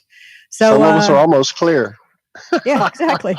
it's your genetic backgrounds that you got. So, I've got Scottish on my dad's side and my mom's side, Ukrainian. So probably meant to be rather on the pale side. I have no idea, but I am. So are my brother and sister. But My sister, 2 years younger than me, she's eaten the traditional diet that I grew up with and has had so many health problems. And we're of the same genetic makeup, but she's had a lot of things removed, like things like uterus and pancreas, and I don't know if it's pancreas. Some of the, I can't remember what it is. Gallbladder, that's it. She's had a lot of things removed. She's had a lot of operations. She's had a lot of pills. And I'm not saying it's because of her diet, but maybe it is because we are of the same genetic makeup and grew up the same, eating the same stuff. So I feel bad about that, but she didn't want to. I explained it to her originally, but she used to weigh a lot and she went on a diet, but her diet was doing Weight Watchers, getting those prepackaged meals and small servings of that are chips. Loaded with sodium. My God, those things are high and frozen sodium. foods that you heat up, and so her health. She did end up losing lots and lots of weight, which is great. So she's not overweight anymore, which is really good for her heart and stuff. But I don't think it did her any favors losing it that way. When but then again, there's people who are eating raw meat. They're literally eating raw meat and they believe they've healed their body because of it. But the reason they might have healed their body with raw meat because they couldn't eat fruits and vegetables because they say the fruits and vegetables were tearing up their stomach is because if they've, through poor diet, which we've all had at one degree or another, they've created situations within their body where their body has broken its process. And you need to repair it, not just placate it. Eating raw meat is a basic placebo that makes it so that if you eat as long as you eat raw meat, you won't have stomach problems. Well, that's like taking an aspirin every day because you got a pain in your arm. Better to find out why you've got a pain in the arm and fix it as opposed to taking the aspirin every day, aka or eating raw meat. But I'm not mad at anybody because it is literally their journey in life. And they could outlive me and they eat a steak a day and are happy and healthy and fit and trim. I feel bad for the animals, but I can't do anything about it. I can only just be me and kind of be a representative of a vegan who's older, but is, not, my health isn't failing. I'm not in the hospital. I haven't had my teeth removed. I haven't had root canals. My teeth haven't rotted out. I don't have any organ problems. I don't have any, I don't have any of the things that you see on these vegan channels. Like my hair was falling out. My hair grows like a weed. I don't have, ridges in my nails or clear teeth or all these other things they say happen to you when you, quote, deteriorate on a vegan diet. And I got a lot of that. When you look at, go ahead. When you look at the deterioration sort of stuff that gets around, especially with the vegan stuff, what you actually end up finding out is they're either one, not eating the correct diet to start with, so it's a poor vegan diet, which is highly possible. And then the second thing is that they don't eat enough. Don't eat enough. When you go a raw or raw vegan or whole foods plant-based, you got to eat lots. It's a diet of abundance. It is. And so basically you got to increase the amount of carbs, and so all the things that fall into place when you eat the correct diet, the right ratios of proteins and fats and carbs and all the rest of those things fall into place just when you eat the right foods. Yeah, and your you body can eat as much as you want. Yeah, and that's exactly. Right. It's actually a great diet for somebody who has an eating disorder. It's like you can just eat all this food, go for it. You don't need to count calories. I mean, I don't know how many calories are in anything because I don't need to care about that. And my weight varies by 10, even 15 pounds. It's weird because I have a very small frame, very thin bones. Or not, I don't mean thin bones like I'm going to break, but I just mean I'm a small, small, medium. Like I can put my fingers around my wrist quite easily. Always been that way. Where there's medium bone where you just touch, and large bone where you can't wrap around. I'm ectomorph, mesomorph, whatever the one I am. That's just the way I am. Some people say I'm the same way, Patricia. Yeah. Some people say vegan doesn't work for them. So, so I really am big bone. Work for it's you, not just an excuse. Do something else, and I'm not mad at people who eat other things or want to do other things. I'm not going to make videos about how you're evil killer if you eat meat, because I grew up eating meat. My dad made the best barbecued steak every Saturday night with a baked potato with sour cream and chives from my mom's garden. And it was goddamn delicious. However, I'm not that person anymore. Sorry. It's the exact same thing as, when you're flattening the globe. You're not going to point to all the globers and say, well, you can to some degree, but really, you were a glober at some stage. You were them. Exactly. In fact, I had that experience with a person that I know who's 200% down with the agenda going on now with the CV. Believes he's the person that told me that he's going to have to take me to the hospital when I get the Delta variant. I'm like, number one, if I did have to go to the hospital, I'm never calling you. Yeah, just to make that clear. I'm not going to any hospital because I'm not getting any Delta variant because it's not real. So sorry.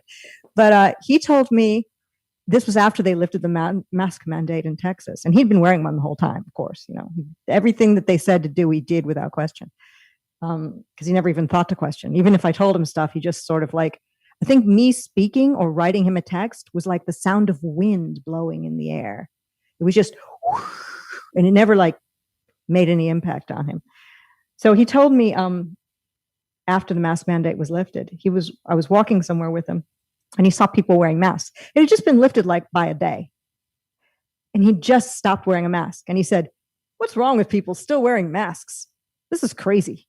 And I said, you were just wearing a mask like a couple days ago. Why are you putting down these other people who are basically you? It's the same thing as putting down somebody who's, eating differently than you are or believing in a different shape of the earth than you are. We're on our own trajectory. I still don't get why people don't wake up to FE and CV. It's weird how it's 2 letters for each of them, isn't it? And the idea of killing an animal in general, I couldn't do it, but I was fully fine with eating animals as I was growing up because I never thought about it until I did. And the minute I did, I literally went vegan overnight.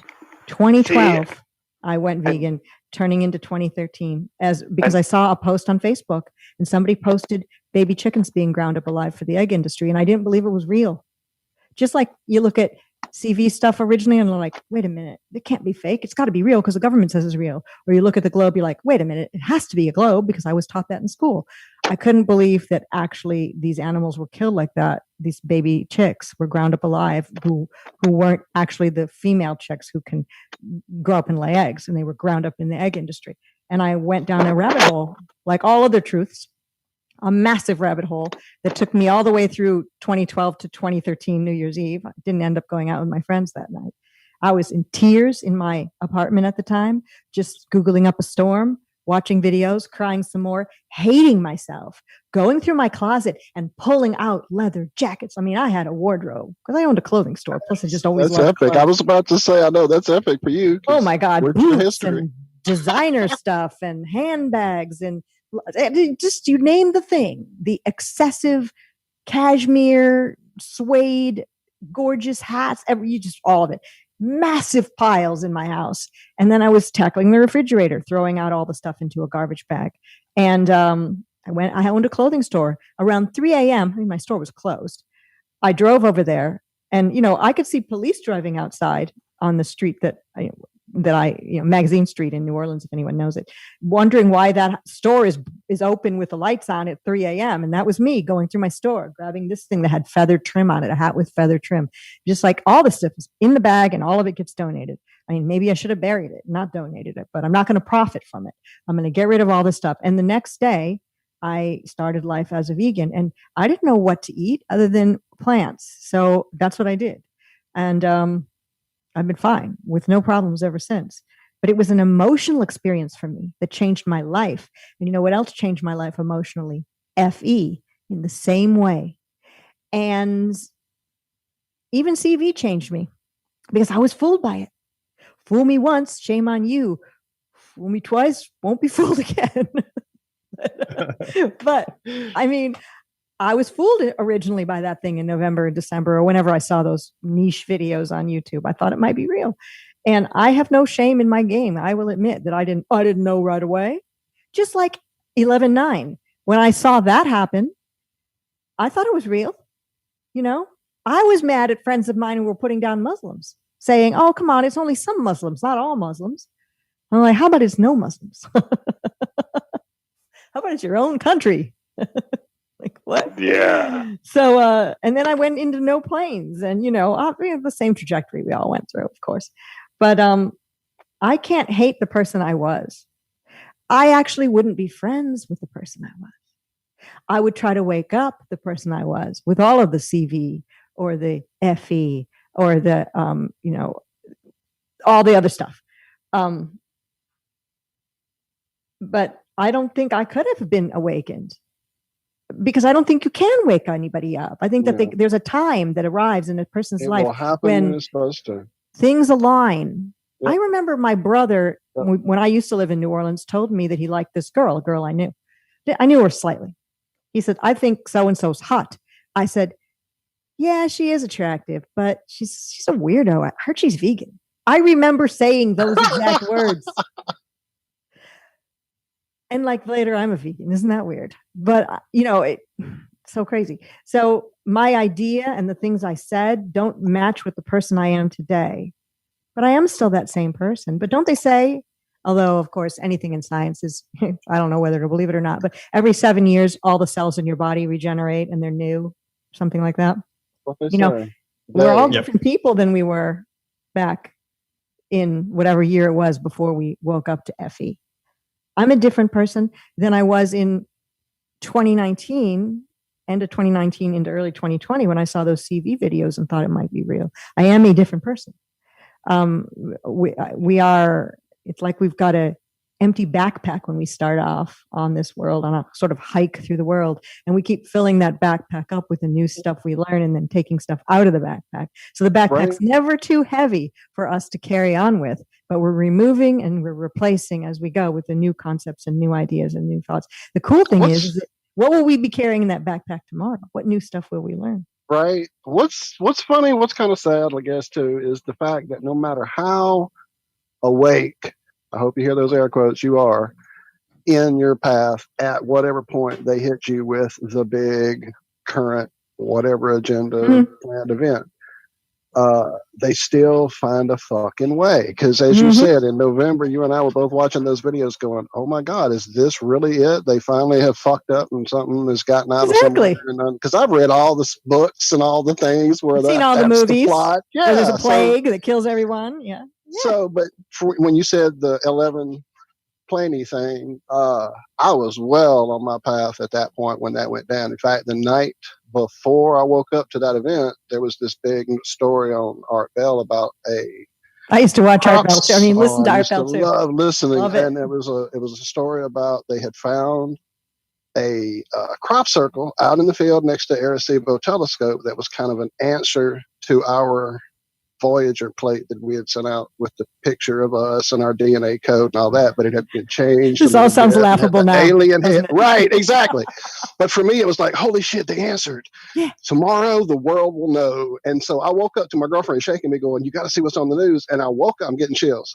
I woke up thinking, oh my God, everybody heard about the crop circle answer. And I saw what was going on in the thing. And the first thought was, holy shit, they broke the world to fucking keep people from knowing about the crop circle. And the next thing was, no, this is not real, because I had already looked at so much government. So had I, shit. but I got fooled. I had already, like the months leading up to that, I had read a lot of behind the scenes on the Boston thing and not this one, the original, the building, the federal building that just disintegrated. It didn't blow up. I didn't even know about that. It just disintegrated and nobody knew why. And it was some kind of fucking energy beam ray. We all know they have all that shit now. But this was like one of the first bomb attacks that a bomb couldn't have done. One of the first bomb attacks on the World Trade Center in the basement couldn't have been done with a fucking truck, like they said would happen. So I'd already been reading all that. And in one of those reports, they talked about on Bush's desk, there were these stories about the integrity of all our structures. One of those being the World Trade Center, the Pentagon, all the fucking shit that got hit like 2 weeks later. So I was like, holy shit, they did it. Well, they probably put that stuff out there on purpose. Right, exactly. In spite of that, a few weeks later, when all that powder started coming to people in the mail, I was like, oh my God, we didn't go to a concert we wanted to go see. We were considering taping our windows up. They found a way to make me scared, and I fell for that part. I knew the lie was fake, but I ordered a cat bed from China on eBay maybe or something. And this was way before CV. But when the cat bed arrived, because it takes forever, like a real squishy cat bed, it was cute.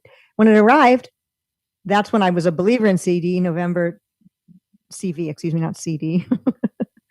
I believe CDs exist, maybe. Anyway, yeah, it came and was on my porch, and I'm like, I'm not bringing that in. So that came from maybe Wuhan. So just threw it away. How crazy is that? Yeah, the Wuhan basket. Yeah. Ridiculous. You're killing me while eating, Patricia. I have an idea for your new show. Okay, let's hear it. I think it should be Level Up with Patricia Steer, and I think that you should be like doing in-depth on current topics. You think? And bring it in. Well, I do. There is a corner of, there's all these corners of YouTube. There's a Level Up community in YouTube. Ooh. But it's not flat earth. It's gamers. Women, primarily Black women, who are trying to up their physical and mental powers to attract wealthy men and, quote, get the bag and get married to a rich guy. Oh, let's I not don't call think it I that want to then. associate with that community. No, let's not call it that at all. I like Level Up as a name, but it's been ruined. So damn it. I will keep on going. I will. Hey, but more power to those women. I mean, if somebody ruined it. No. Dumb enough. You just have to reclaim it. You just have to reclaim it like we did. You know how many people try to find us and wind up at some gym? That's true. Ironworks is our show on the mornings, and dude, I can't tell you the times I think there's an Ironworks gym here in Houston, actually. Exactly. That's funny. And Globusters is motorcycles. Oh yeah, that's right. Because I've looked it up before. Even if you look up, what is that one site on YouTube one site off YouTube where you can look up your stats? Something. Oh, I know. But whenever I've looked up, I would always keep track of Globusters. Because remember, Cammie, there was a time when Flat Earth and Other Hot Potatoes had actually, believe it or not, folks, more subscribers than Globusters. And then Globusters was like, I remember the days. And I remember, I wasn't trying to compete because obviously there's no way. But I remember looking it up. Oh, no, there is a way. There's every way. And it's a site. I don't know. Social Blade. It's Social Blade. That was it. Yeah. Yeah, and on Social Blade, if you look up Globusters, it comes up as a motorcycle. I'm like, what? What is that? But LC King is a clothing company. Oh wow! Is it at least nice clothing? I just sometimes get tagged in Instagram for like jackets and things. That's funny. I deleted all my social media, not just my YouTube channel, but I've deleted my Facebook, vegan leather. Twitter. Flat Earth vegan leather. That's y'all's thing. You're already getting tagged with it, Lucas. You and Trisha's got the fashion history. This is it. Flat Earth pineapple skin. The thing is that I definitely don't want to do a show on veganism, but I wouldn't mind talking about it on some shows. The thing is, it's a sensitive topic. A lot of people, if you're vegan, it's weird. They think you're preachy, but you're really only talking about something you believe in. Just as if you love painting model cars. I mean, I know being vegan is more of a if you're doing it for animals, not for health, it is more of an internal passion, just like we're passionate about Flat Earth or all the other stuff, or like looking into Tartaria or any of these things. But I'd like to have it be a topic. That's why the Flat Earth and Other Hot Potatoes name, as unwieldy and weirdly cartoonish as it was good, because it was a Flat Earth and a bunch of other stuff that's cool. So I did like the name for that purpose. And I know nobody would pick up that name and start using it because it's just a monster of a name. Like, who wants that? But yeah, maybe I should start that channel again. But then people would expect interviews. But I don't know. Who knows what I'm going to do? But I'm going to do something because I'm lonely. Poor me. No, I am. And I'm not afraid to admit it. I'm lonely for connection with people of like mind and of better minds than mine, who I can connect with and who can help me grow. And maybe there's something in me that can help them grow. And that's why I've decided to come back, even if I don't know what I'm going to do when I come back, except maybe turn my mic on and start talking and hope like someone shows up. Oh, well, yeah, that'd be cool too. I'd show up. This is like full circle for me. Because I know, I was going to say the same thing, Josh. Go. So much of what we do here has been influenced by you, undoubtedly. Well, I think you even have my mic. It's, Do you? The baby bottle? Yeah. Uh-huh. Yeah, I had that one. Not that you did have it on purpose, but that's the one I started off with, that mic. Since then, I got the other version of it, this darker blue one. But that's the one I started off with, actually. So funny. I'm like, oh, that's my old mic. It was not outside of my thought process when purchasing it. Yep. That's a good mic. I'm really enjoying it. I've got Blue's second generation ball microphone too, the 8-ball. That's cool. I see it. The connection's a little fuzzy, but when it's working. This is also the Blue, but I forgot what it's the next generation after the baby bottle, the Bluebird, which you can't buy anymore unless you buy it retrofitted. And I got this blue stand too. That's what I need. Mine is way too flimsy for this. Yeah, that's why I got it. Exactly. When I did Flat Earth and Other Hot Potatoes, I just got a stand off Amazon. But what would happen during a show is it had like what do you call that? When something goes like this, woo, and wilts. There's a name for it, which would be off color for the show. But the stand couldn't hold the mic up. Let's just say. Yeah, there was an ED problem with my microphone. Yeah, but if you do, this one holds it up though. But if you do a 4-hour show, Patricia, you should definitely contact your doctor. That's right. Just say. And after 4 hours, you expect to lose some of that turgidity and to. And remember, one of the symptoms of using it is death. So watch out. Well, so funny. One of the goals was just to have for us a place to be able to come and vent. Oh yeah. It was just like therapy. And basically what we did, we would just hang out, and we hung out for so long. Eventually we just went live, and it was just us kind of hanging out, talking about the things that we've always talked about, hanging out together. And that's how it started. And we started having guests on. Same thing. We wanted to provide that same intimate, comfortable atmosphere where they didn't have to come on and present their information. They could come in and just relax and be themselves, and we could just have a conversation with a normal human being. Yep. Exactly. It was so important to us to be able to provide that safe space. And so much of what we wanted to do is, again, modeled after what you're doing, just bringing in people from the flat earth and just talking to them and getting them to open up and talk about things that interest everybody. That's people were shy to do that originally. I remember people wouldn't want to put their name out there or their face, or they wanted to just be an icon. And I always said, I don't want just a talking icon on my show. I want to see the person's face, even if they turn their mic off and on a few times, or turn the camera off and on a few times. I mean, once you get to know you see us doing it too, right? We do that as well. And then you have to grab coffee, walk away for a second. Nothing wrong with any of that. With you got. But I wanted people to be able to see who people are. There was a guy. We're not walking around with tinfoil hats, and we're not. Yeah, exactly. And that's the reason why. Right. Because I wanted people to see that there's other real people out there, warts and all, like, that we're all just regular people with our flaws and foibles and egos and bad fashion choices. And sometimes we get drunk on stream or. Yeah, I don't like being away from my tinfoil hat too long. That's why I'm never on camera that much. That's right. Well, there's nothing wrong with it, but people know, Zachary, they know what you look like. That's the thing. Like, you've been on camera.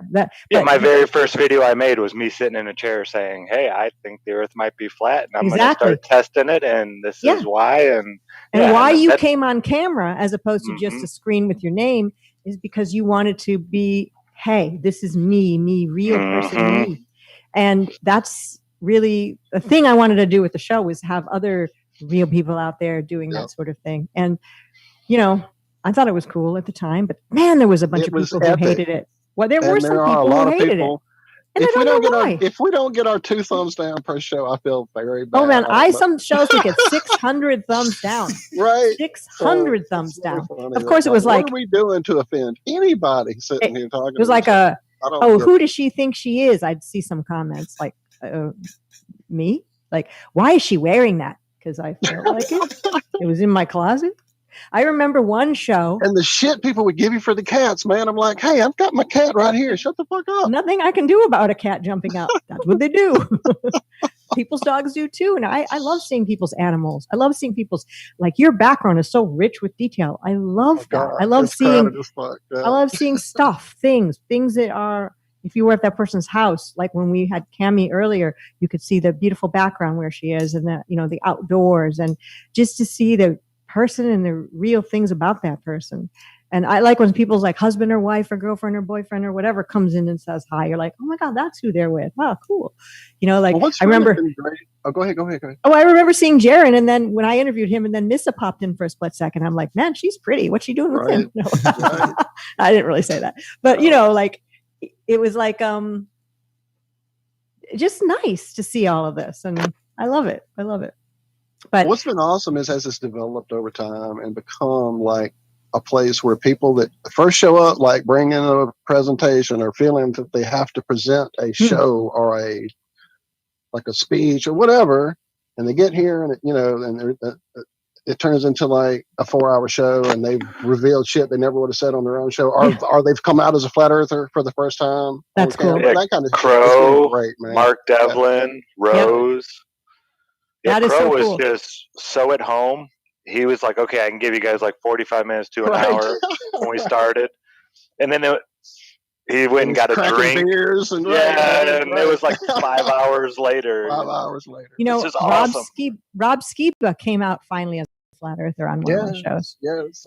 Because he was really playing with it for quite a long time. And at his church, he was getting hammered by trying to talk about this. And people were really treating him and his wife, Sheila, poorly.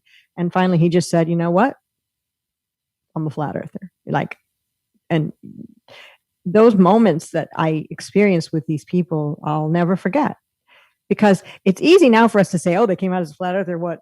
Oh, it's just another day. But not if you can remember back. I remember thinking, oh my gosh, not when it happened on, right, exactly. Yeah, I remember when I first found out about it, which was March of 2015, because I saw Flat Earth Clues. I didn't have a channel or anything, but I remember walking around in a daze, like as we all do after doing tons of research, walking around in a daze, like looking at the sky for some reason, especially the moon at night. Like, what the hell's, what is this? Wait a minute. Are we moving, or is that sky moving? And just destroying phone memory with the pictures you're taking of it. Oh, yeah. Just like every picture you can get. Like, okay, I see it. They got to see it in this picture this time for sure.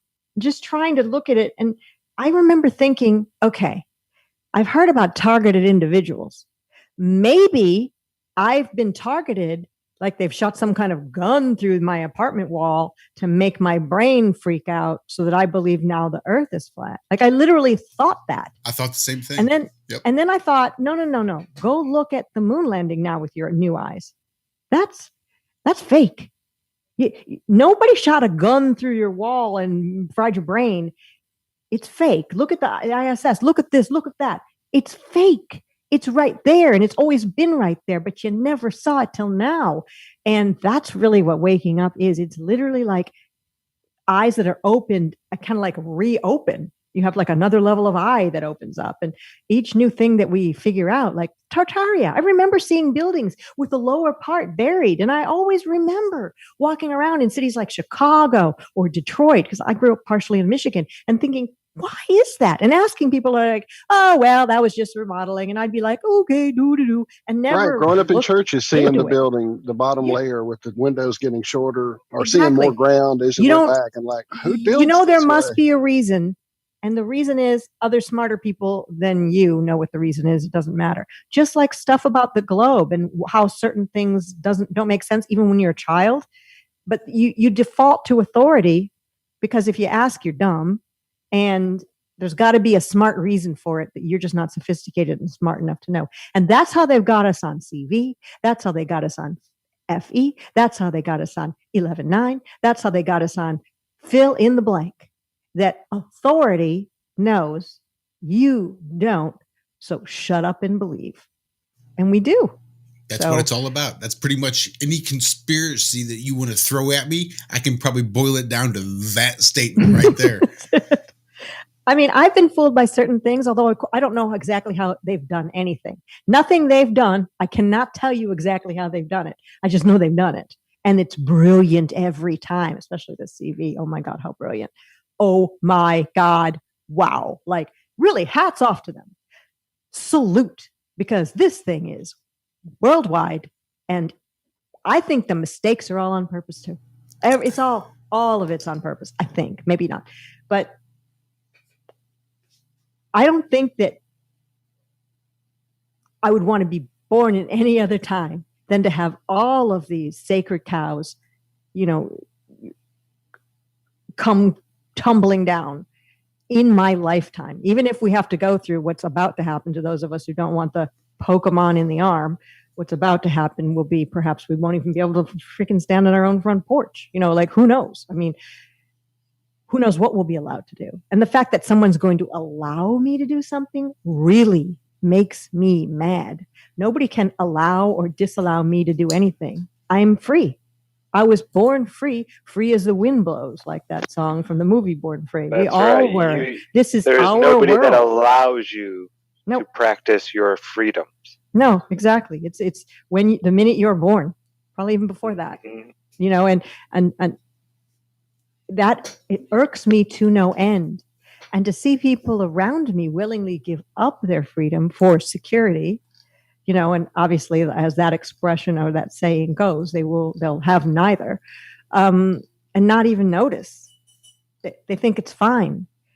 Women with cute masks, I literally want to punch them in the face.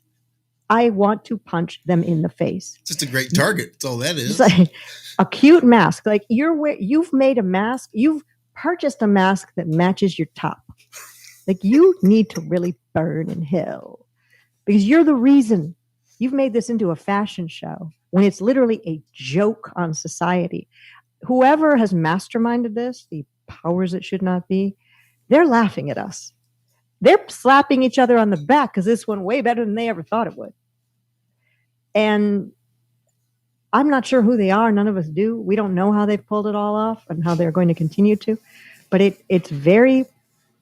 I'm never going to get the Pokemon. No one here is going to get it. And it doesn't matter what is at stake. Some people... I met this guy today who said, well, he's got to go back to Vietnam to go visit his family. So he's going to have to get it. Now, he's not a truther. He's just a regular guy who doesn't want to get it. And I said I understood because I do understand, because I have empathy for my fellow man. Who's not going to want to see your mom and dad? But you know what?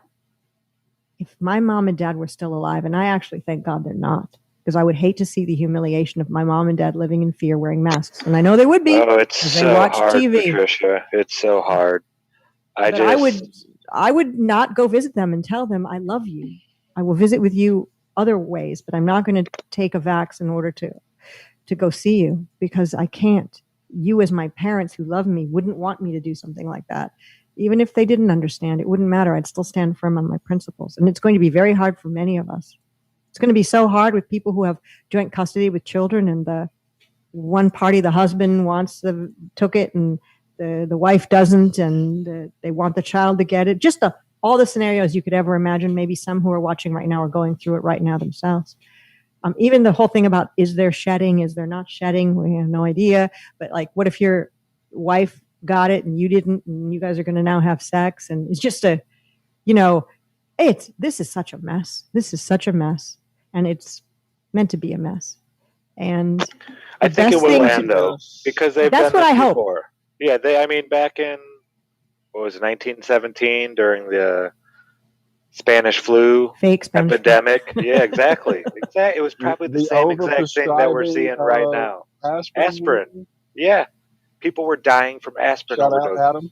Maybe there was vaccines back then too, as well, and people were wearing supposedly masks that they were getting pneumonia. Part of the team for a while, and he was one of the founding members, and he was a pharmacist, and that was one of the things he was taught was about the fact that the industry, pharmacists and doctors during that period were overprescribing aspirin for the fever. They thought it was a miracle drug. What killed everybody. And aspirin is good.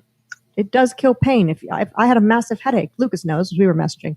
I don't ever take medicine. I actually went out and bought what's called BC powder. It's basically your most basic powdered aspirin. Took one. The quickest way. Immediately fat powder. I put it off for a whole day of misery and suffering. I don't have aspirin in my house. I don't want any of that. Seeing any kind of prescription thing in my house or thing like that, it makes me want to feel like I'm becoming a normie or something. I don't want any of that garbage in my house, but I did go buy the aspirin. And a half hour later, I'm like, oh my God, I can actually go on the show today. I'm just alive. For future reference, I'm going to throw this one at you. If you grab your webbing between your thumb, I do. I've tried it. There's another one. That didn't work. There's another one where you push the notch right inside. Right here. You're a good lady.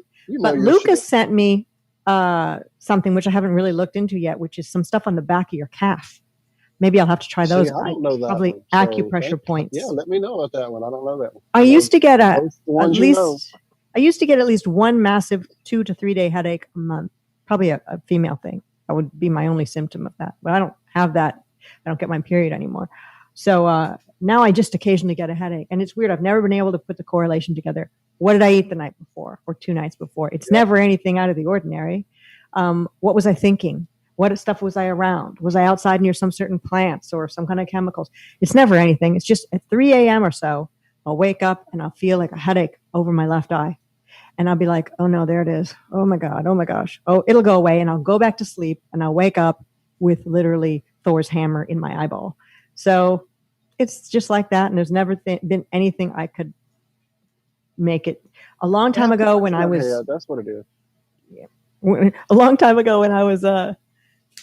I don't know, maybe like 22. I did go to a doctor about it because I thought maybe something was wrong with me back in the day when I realized I'm built perfectly, like we all are.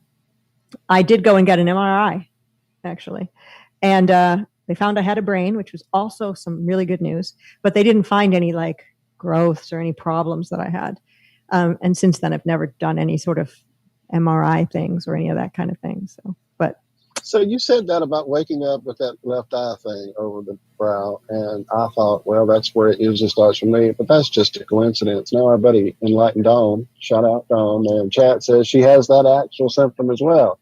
That's usually where my headaches start. I wonder if that's where I was being silly about too much in our head, but maybe that's where the truth processing area is. And it just gets over fucking loaded. It's like, okay, you've got to take a break. What about the one eye symbolism? Which is the eye that's covered? That's usually the black eye. Holy shit. Is it the right or left? Black eye. It's the left eye where they get their black eye. And wasn't there a singer, or is there a singer? Lisa Left Eye Lopez or something? Oh my God. But I have no idea why it's my left eye. Always is. That's just my week. That's what they do, is they're puncturing their truth.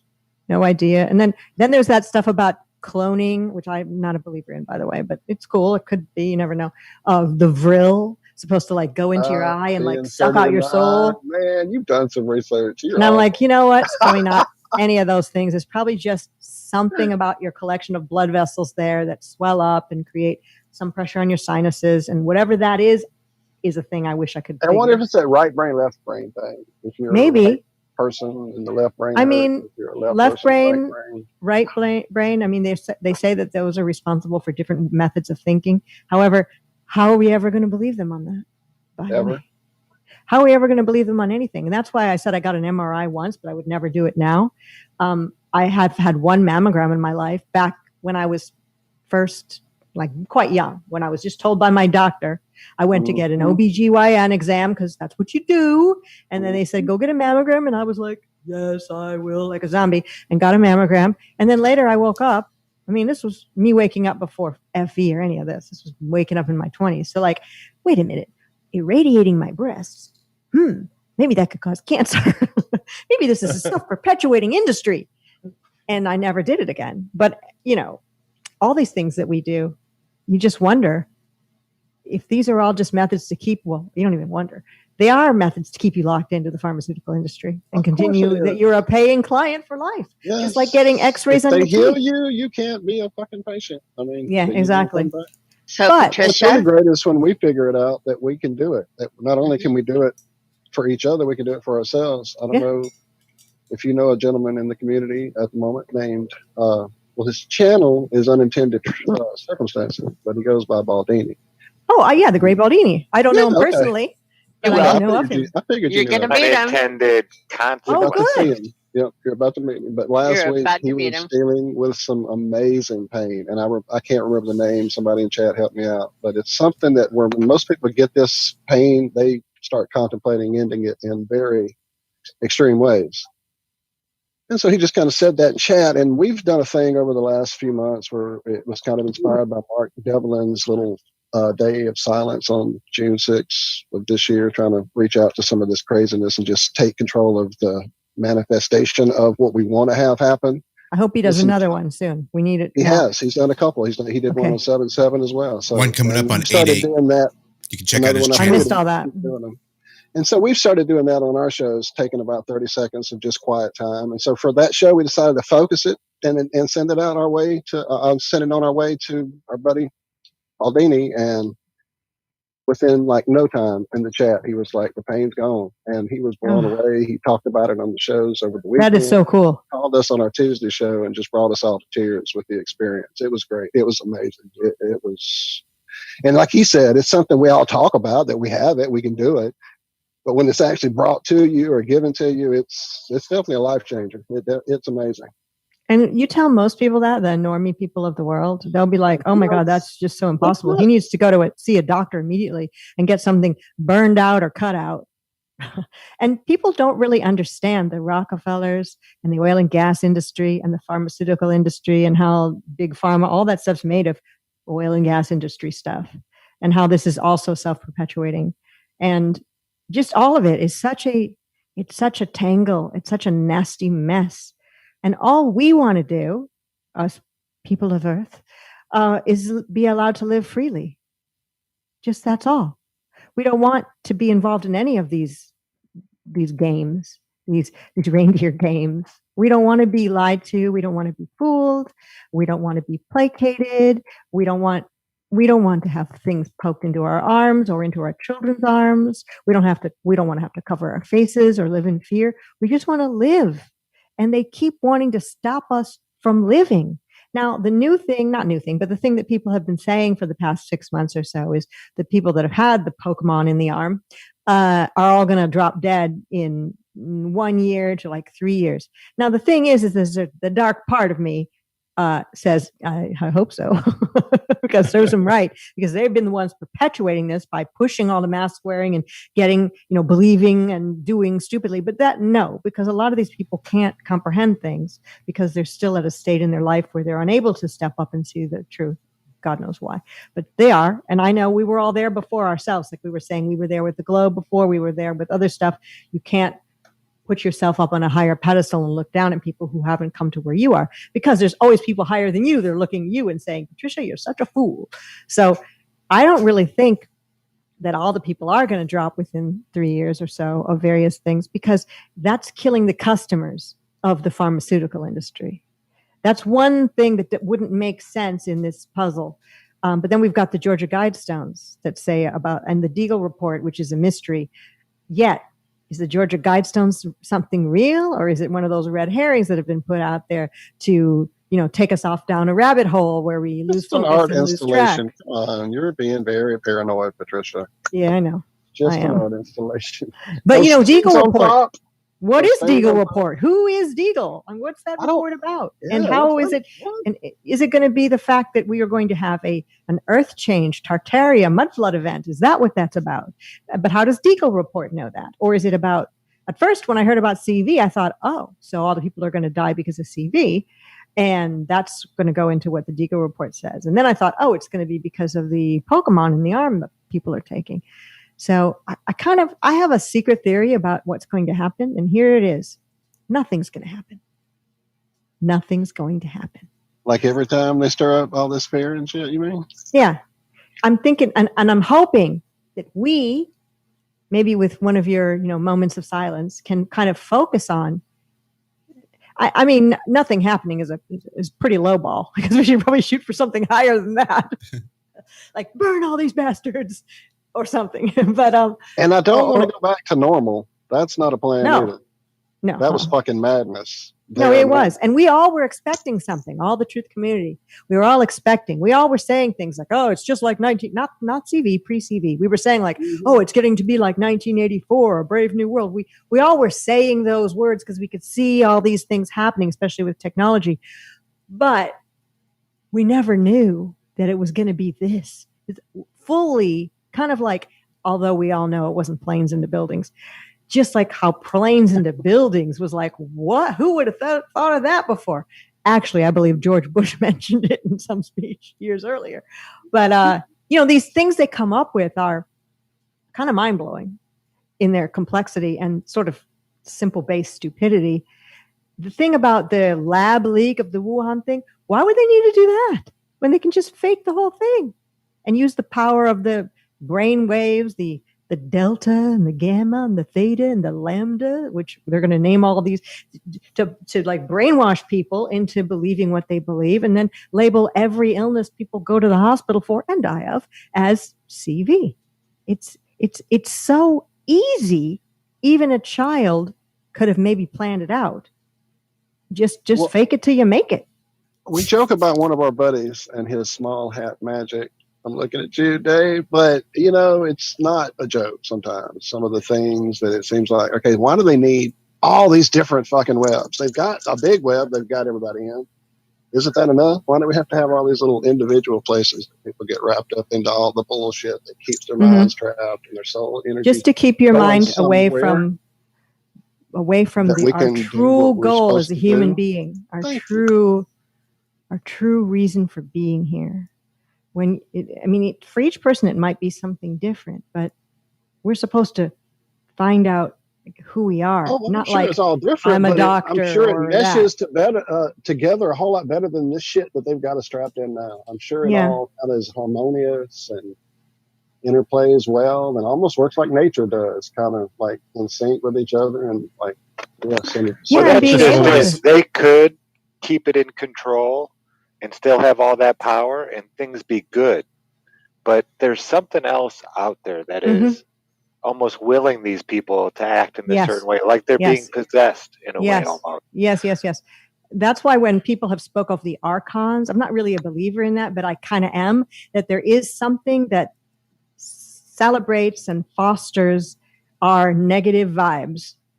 I don't mean that in like a hippie hey vibes, but I mean our suffering, our misery, our confusion, our lack of hope and faith, and our disconnection from each other. There's something that's like, give me more. And it's not just the Soroses and the Gates, and those are just the minor players on those strings. Those are puppets. That's all. They're evil puppets.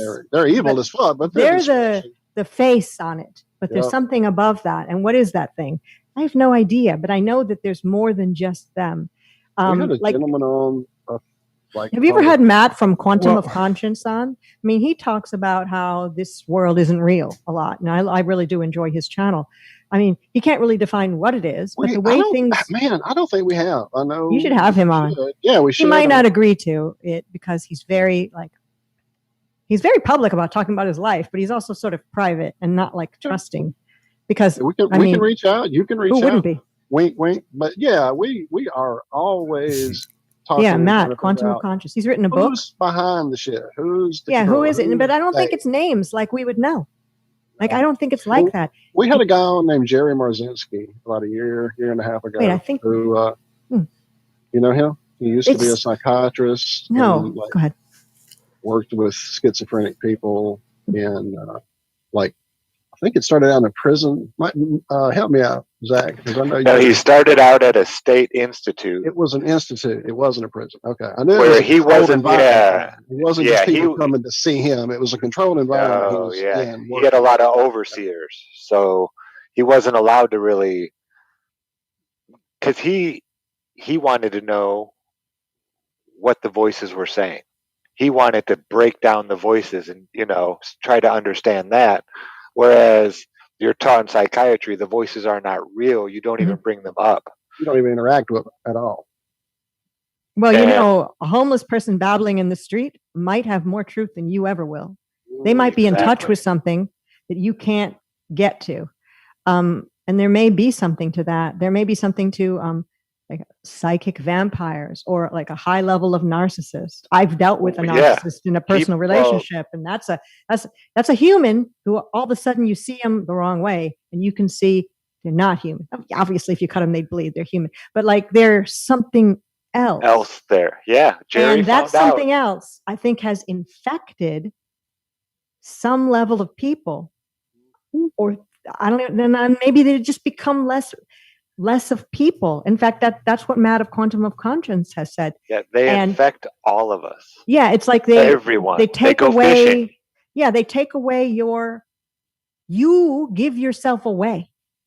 I'm not a fan of the band U2 at all, by the way, but bloated stadium band and all that. But there is one song, I think it's With or Without You, where there's like, you give yourself away, and they keep repeating that. And I think we in the group of flat earthers we're in the business of not giving ourselves away. Our goodliness, godliness, our soul.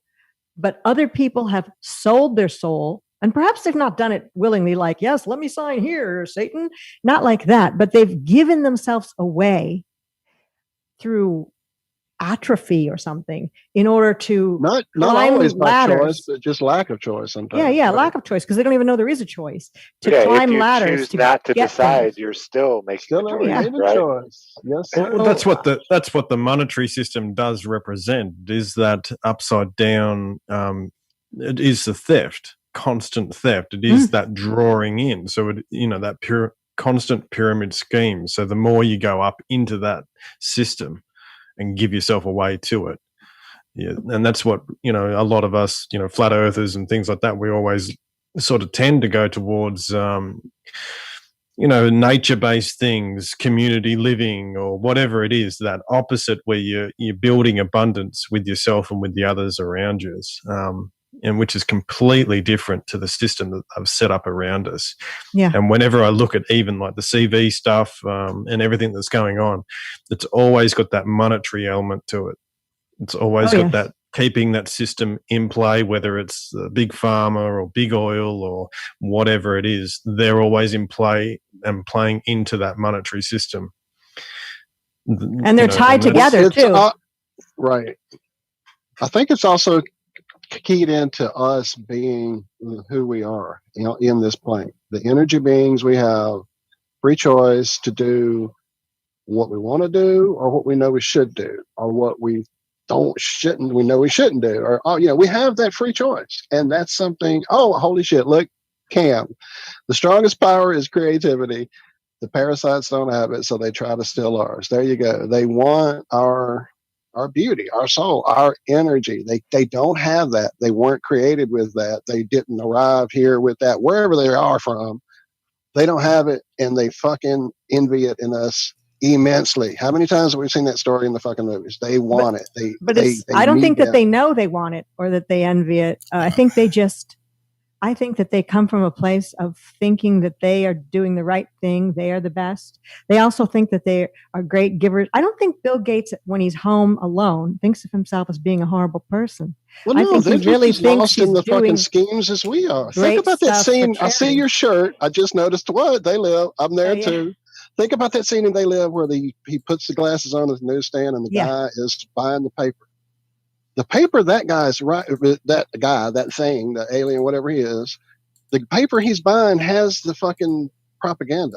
Mm-hmm. If he's them, won't he see just those words of propaganda? So why would he buy that paper filled with just buy, consume, reproduce? Why would he want to read those words? He wouldn't. So he's just as blind to it as we are. Yeah, they're just as blind to the shit as we are. Yep. So I don't think that they know they don't have love in their heart. I don't think they're aware that they're missing pieces that we have. I think that they. A lot of them were brought up in these, secret society type families where they're brought up differently. They aren't shown, the love from their parents and this and that. And it's not every one of the secret society families, but when you get up in the higher echelons, like there is a certain person that watches over your family and tells your family what to do pretty much. Probably. Although we'll never know. These are theories. So. Yeah, these are all stories that people have said, stories from growing up in these families, yada, yada, yada. But yeah, they sit a young child down and pretty much torture it for the first 7 years of its life. Maybe, I don't know. In some ways, they sit us down and torture us for the first 7 years of our lives. We had to watch Sesame Street, so that was full-on programming torture right there, to be honest. Hey, Walter. What? You mean a guy living in a garbage can is programming? Come on now. Hey, Walt, imagine this. Picture this interview right now. I posted the link earlier because when I saw it, I had to watch it right in the middle of work. I just put it on and listened to it in my earbuds when I was working. Campbell and Janice Barcelo. Oh my God! Right? They hooked up. That's amazing. I can't wait. I just threw the link in the chat there too in the live stream. Brother. But we had a talk with her so intense we couldn't even air it. We didn't even know what to do with it. Holy shit, that's awesome, brother. So that was a really good one you really look into. Figure it out. Yeah, I'm excited, dude. Thank you, Josh. Thank you, Cam. This idea of the trauma that babies are enduring just in the birthing, pre-birthing, the conception process, the idea that drunk man and drunk woman meet at bar and try to bump uglies until fluids come everywhere, and that's what the conception is. And it's not a thoughtful conception where we're saying we are going to love each other, and it is a commitment of our love. We are going to create this whole being as a living proof of our love, and it creates this child. It's this whole act of just carnal, whatever it is. So from conception to birth, this whole trauma is what's creating, and maybe it's not a full psychosis split, but it's leaving the door unlocked, or it's leaving the door cracked just enough that when they need to, or when they want to, for a small percentage of the population, they can just come right on in. And maybe these people don't even realize it, but for some reason, all of a sudden they're doing things they never even realized they'd be doing. Kind of like a schizophrenic, but it's just, for some reason, it's out of my character, but this is what I'm doing. Okay. This is what I'm doing. Whatever. So it's like leaving it because of the trauma of even just the sex your parents had. The baby is being left open to some kind of like parasitic succubus. Yes. Taking hold of them. And I don't know what that is or what it would be called, but I mean, that sounds about as good as anything else. I don't know. I mean, because I don't think it's like aliens from another planet are controlling us or something like that. Like some kind of evil entities watching us like a chessboard and enjoying it and laughing at it. Patricia, are you familiar with Janice Barcelo? A little bit. I have watched half of the interview with Campbell. I love Campbell. There's a couple people in Flat Earth I'm like in love with. I don't mean like that, but like I'm just like whenever I watch them, I just feel like, oh my god, this is such a good person. Right, you just smile watching them. Yeah, women and men. I mean, once he was on here, it was like great. It was just, you feel like a good feeling. Like I feel the same way about UAP, a bunch of other people too. But I watch their videos and I just feel like, damn, this person's got so much. They've got so much love in their heart for what they do. Martin Leakey's is sort of the same way. There's just so many people that are just like, you just know they're good. You know, they may have done some bad stuff before. No one's perfect, but they're just good people. And you know, if you sat down in the same room with them and hung out for a week, they'd be that same person the whole time. Yeah, exactly. And, you know, I've been wrong with my assessment of a few people in Flat Earth before. And when I met them, it wasn't what I thought it was going to be. But generally, I was right. I was spot on with most people. The people that I immediately, when I opened up myself to them and they were bad, I knew that they were bad because I'm not coming from a place of bad. And if they were perceiving me as coming from a place of bad, then they've got a problem. They've got the parasitic attachment, not me.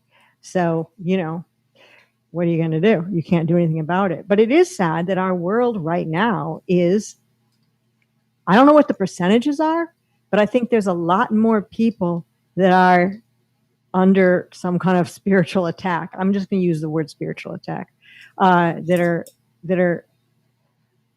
in trouble right now. The people that are, you know, going along to get along with this CV thing, and the people that are not willing to look into FE, because without knowing about the ground you stand on, what you got? You've got from the start nothing.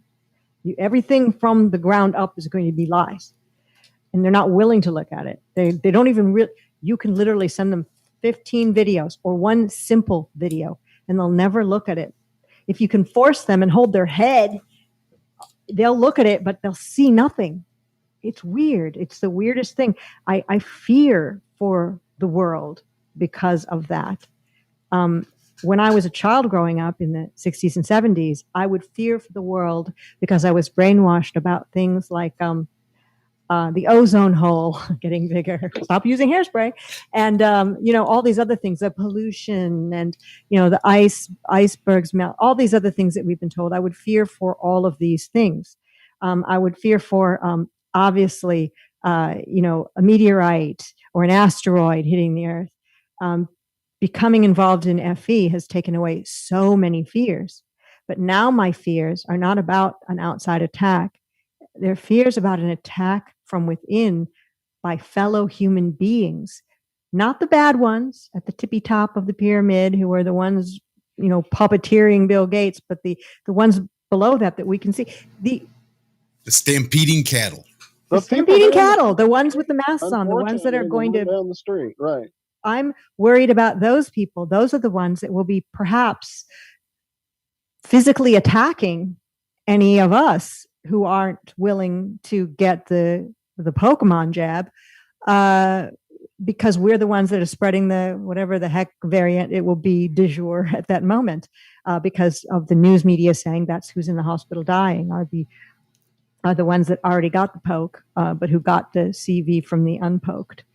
Just the logic of that, like, wow, that'll just bend your mind. But I fear for my fellow man, and I fear my fellow man at the same time. It's mostly more of the liberal left that is really crying about it, and the social justice shaming and all that stuff. Yes. So I'm not as scared. I'd be a little more scared if it were like the people on the right who love their guns and country. Yeah, those are the people I really worry about. But where are those guys with the guns? Where are the guys with the guns? Let's be real here. The men. We're during here. I don't vote. I don't vote. So, but when the whole thing happened with Trump and all that, and the Capitol, insurrection, just some guys walking around. And sir, can we come in? Yeah, sure. Here, open the door for you. Come on in. Like whether or not any of that was real or done on a stage set, whether that girl got shot or it was completely fake, no clue, don't care, whatever. But it was definitely some kind of setup. But my favorite thing was a meme going around saying, I think it was like from the South, hey, that whatever happened this afternoon, that wasn't us. Yeah, when it's exactly. us, you'll know. Where have been the men in this? I don't mean you guys. I don't mean any of us here. I mean the people who aren't FE and those people out there in the world. Where have they been standing up to this? I don't mean the Trump thing. I mean standing up to the CV and the mask mandates. Here's where they are. Oh, I've got my mask on, and let me sanitize my hands. Let me open the door with my elbow and use a credit card to push the elevator button. That's where the men are. It's no wonder I'm single. I look around and everyone's making me want to puke. No real men. A real man doesn't mean hairy chest and eating a big steak and it doesn't mean that with a firearm, although a firearm's cool. It means somebody who has morals, principles, and values and isn't afraid to stand up for them. Where have those men been? I know in our community we've got them. It's probably the only place we do have them. The rest have been just I hate to say the word pussy, but... No, they're pussies. That's it. They're taught in school once upon a time, they were taught in school to stand up to bullies and that bullying is bad. And then by the time they're leaving college, they're saying, well, there's this thing called the social contract, you see. So you have to do whatever we all tell you to do because that's just the way this society happens to work. So if you don't like it, you can fuck off and move somewhere else because of a societal contract that we're going to hold you to. And don't forget to tell your kids to stand up to bullies. Bullying is wrong. Say no to peer pressure. And if everybody jumped off a bridge, if all your friends jumped off a bridge, would you jump off of it too? And here's your social contract. Because we all told you to, now you got to do it too. And most people just don't know anything else to say, but okay. When the bell rings, I'm supposed to get up with the rest of the class. So fuck it. Bell rang, guess I'll get up now. That's their Pavlovian conditioning that they don't even know how to, that's their default. That's they don't even know that they don't know. That's the problem. So how are you going to wake them up? That's the thing.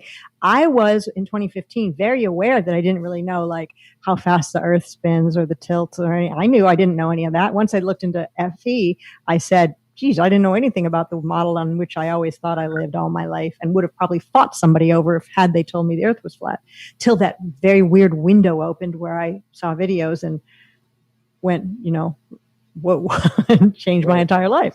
So these people with all of this that are going on, they don't know that they don't know, and they don't want to know.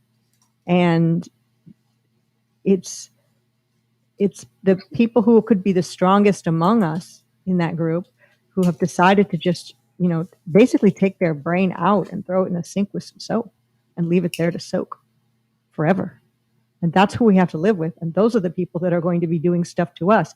My brother, who I've convinced to not get a vax for now, who believes he's had CV not once but twice, okay, and has a girlfriend who has been vaccinated and recently got sick again with CV. So, I try not to, I'm saying belittling things. I totally love my brother. He's actually a very awesome person. And he's slightly awake. He thinks I'm nuts and that we went to the moon. But, he's slightly awake about this. He does see some stuff about this are weird. And he lives in New Orleans. And he told me today via text that they are probably going to bring the mask mandate back today, July 30th, 2021, in New Orleans, Louisiana, which isn't too far from Houston, Texas, where I live. So, we'll be next. And then he said there's 2 bars that he goes to because he lives in the French Quarter. You can just walk outside and go to a bar. 2 like small independent bars who are now asking for vaccine ID cards or you can't come in. And he said he's going to have to get a test to go see a rock show because he's that guy who goes to rock shows. He has to get a test.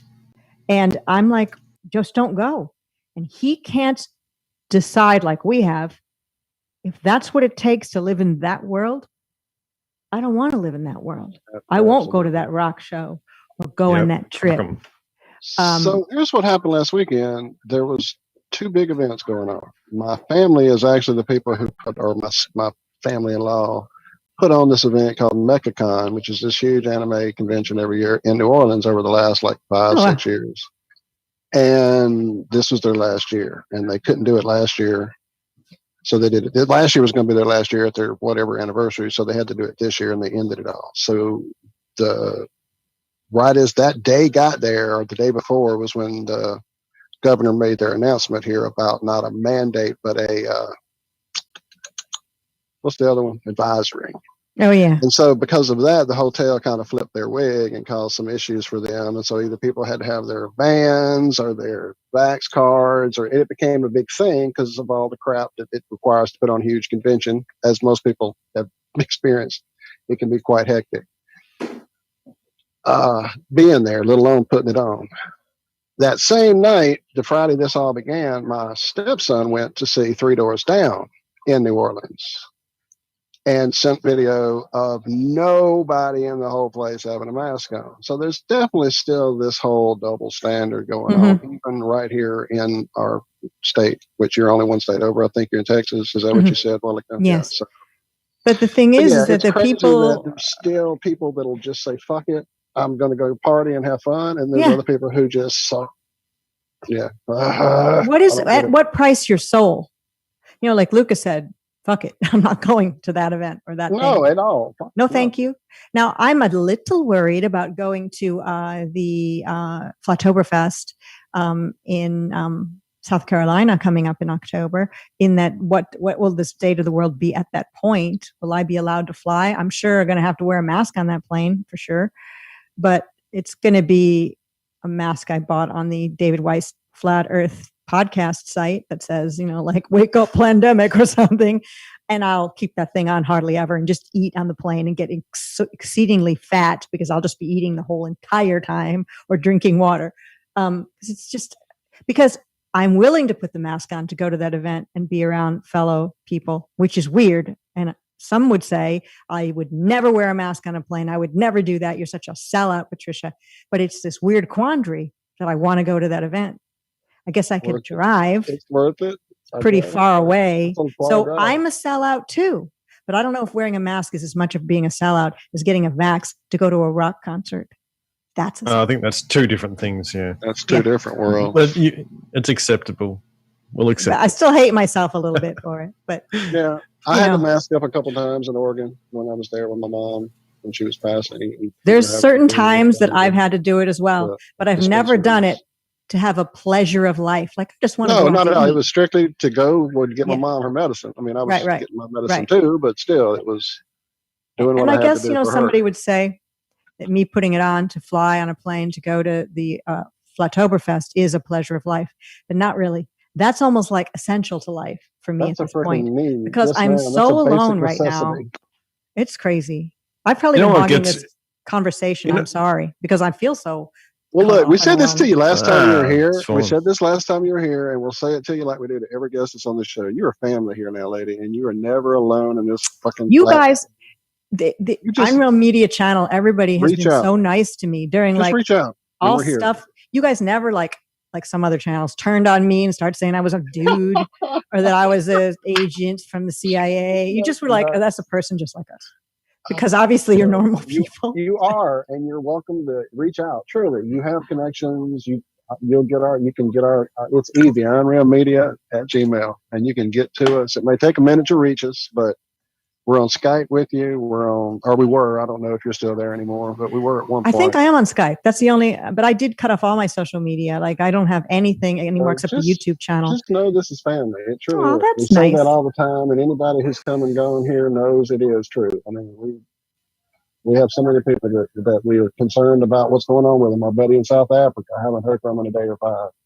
Oh, wow. About him with what's been going on over there. So yeah, we have a buddy. Yeah. Do it. Mission Nuka.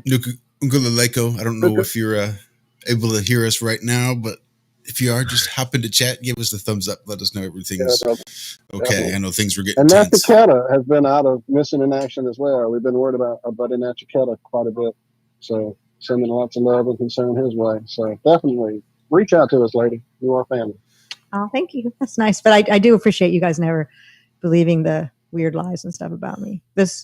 It's not much to ask people not to be crazy, but it seemed for a while in Flat Earth, Cammie's been called a man. I mean, there were videos made about Cammie showing that she's a man physically. I'm like, I've actually met her son, so no. Plus, she doesn't look like a man at all. If there's a man that looks like kick Cammie, your ass, but just ridiculous.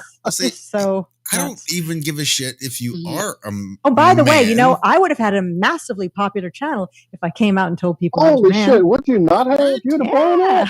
Oh, no doubt. You know what the best was though, Patricia, is the ones that said that Bob was a girl. Yeah, that was funny. Those were. Bob's a girl, and you're the man. And I'm the man. Yeah, you've met us. Well, that's how all the celebrity couples work, right? The man's the woman, the woman's the man. You know that is that whole trans thing that happened in the world within the Flat Earth realm for a little while. It was really hot. Lots of videos, not about people, but about celebs and stuff. To me, that was like something that caught fire and went wild and then died down.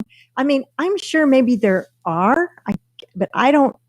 I do see, I remember being in junior high and for the very first time having a gym class in which you had to take showers.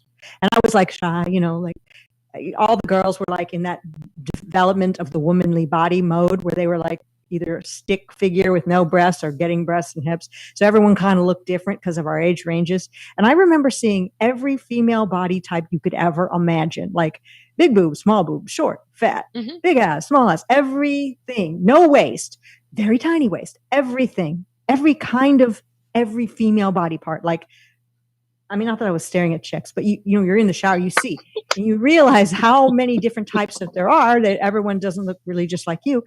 And when the transvestigators would point out that a certain celebrity, and I could care less about celebrities, but has no waist, I'm like, yeah, but I saw girls back in the 70s who had no waist. They had a certain type of body that didn't have a waist. They maybe had really long legs or something. Or because they have bony neck, they have, on Adam's apple shows when they swallow. Or they have a bigger face, so their neck, they have bigger shoulders, they work out. It's beyond ridiculous that they would say that every Hollywood celebrity was an opposite gender than what they are portraying. I always said to myself, but why? And that's the reason for every conspiracy when it comes by me, crosses my desk. That's their bottom line question. But why? Why would they be lying about Flat Earth? Why would they be lying about 11/9? Why would they be lying about CV? Why would they be lying about Boston or Sandy or, oh my God, Vegas? Any of them. Why would they lie? Now, if you can find a really good reason that has teeth, and it's got to be, because we know how they are, a multiple pronged reason to get a job done, then maybe you can say, yeah, there's something to that. But the only reason I could ever get from the transvestigators why every model in Victoria's Secret was really a man, or every couple in Hollywood was the reverse genders, was because they want to fool you. They want to fool a man out there in the world to masturbate to a female celeb who's really a man because they're laughing at us. That is not a good enough reason. It's a severe fail of a reason. So I just never bought into it. Although I could see that some of the body part things they're pointing out are true, but then I remembered, like I saw in junior high, there's all sorts of different kinds of bodies out there. Always have been, always will be, male and female. And there's some people that are doing transgender stuff to themselves and having surgeries. They're way younger than me and Cammie, except for Bruce, but that's a whole different story. There are young people who are doing it, who've been sucked into something because it's being advertised and perpetuated in the media, and the liberal world is facilitating these transitions and promoting it, which is a whole other dirty, disgusting world of brainwashing that's going on with kids. I don't ever remember at any time in my life wondering what sex I was, ever. Like, I never had a question. I never grew up with kids, including my sister and brother, who didn't know what they were. It wasn't even a thing we thought.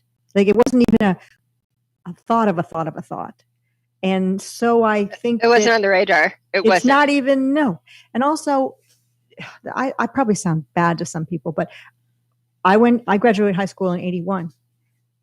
I went to high school. I was in late 70s in high school. I didn't have any kids that were gay in my classes. And I went to high school in Florida and in Michigan. Now, somebody could say, oh, there might have been, but they were hiding it. Yeah, that is kind of possible, perhaps. But in the 70s, people weren't really hiding too much. There was open use of cocaine, open sexuality. They had the Village People, for God's sake, as a band. Mm-hmm. I mean, people were very open about sexuality, and and there was TV shows like there was TV shows that had like Jack Tripper pretending to be gay, living with Chrissy Snow and Janice or something. We had a guy on stage wearing frilliest shit you've ever seen, playing the piano and Liberace, Daffy Duck costume. Well, him too, but I'm talking about Elton John. And yet Elton John, yeah. When it was admitted, the only people that were shocked was the fucking news people that wanted the story to show that everybody was shocked, because nobody was shocked. We all knew, and people weren't shocked about Freddie. We weren't shocked about. We liked it. It was fucking amazing. People were cool with the people being whatever they were when I was growing up, especially race. I mean, people were just okay with everything. And to now be told we're a racist country, say what? Like, literally, say what? Say what? No, like, what are you, crazy? I mean, here we are. We're an all white cast today on your show, so somebody could say, hey, but we got two men on here. It's all men, you and me, Cammie. But no. We're not a racist, and we don't need to pay reparations. And the whole thing about slavery, the slavery didn't really happen the way they told us, or there were black people selling other black people into slavery, and white people have been slaves. Everybody's been slaves. In fact, right now we're kind of slaves if you pay taxes. So everything's messed up, especially coming to a head in 2020, where all the agendas collided. It's nuts crazy how that happened with the Black Lives Matter and how those protests were okay. But, the other protests were super spreader events. And the fact that people can't look at any of this, the normies, and say, Pa, something's wrong with this here stuff on the TV. We don't have people people are just going along to get along. And like I said at the start of the show, there's a normie guy I know who told me that I probably will get the Delta variant and he'll have to take me to the hospital. He knows I'm a flat earther. He knows that what my beliefs are about 11/9 and all the other things that I could use code words for. He knows about the moon landing. He knows all the things I believe. He doesn't believe any of the stuff I believe. He knows I don't believe CV is real. So why is he thinking I'm going to get sick? Because he truly believes I'm wrong. And that's because he got it and was tested positive. He was sick for 3 days, lost his taste and smell. And I said, when he texted me, I said, Yeah, every time I've had a cold in my life, I lost my taste and smell. That's kind of a well-known feature of having a cold. Symptoms. Yeah, but there's some people, I think, that are reporting still not having gotten it back. I guarantee you those people shove some Zicam up their nose. You know what? This guy used all sorts of over-the-counter, poisonous, pharmaceutical industry has stuff. been proven to remove your sense of and he smell. also had that swab up the nose test. You lost your sense of taste. And I don't know. Oh, that swab up the nose. Isn't that just hideous? The swab up the nose is like, shouldn't that just like trigger you straight away? Like someone jamming something right up to your brain? There's some things that could happen in life right now where if I don't have children, but if I had a child and my child fell off a tree and broke both legs and I didn't know how to set them by pulling and didn't know, and I would probably take him to the emergency room, okay? And if they wouldn't allow me to accompany my child unless I took a CV test, I would say, I'll do the spit test where you saliva and then they dip a stick like a pregnancy test. I don't know. I would never do the up the nose test.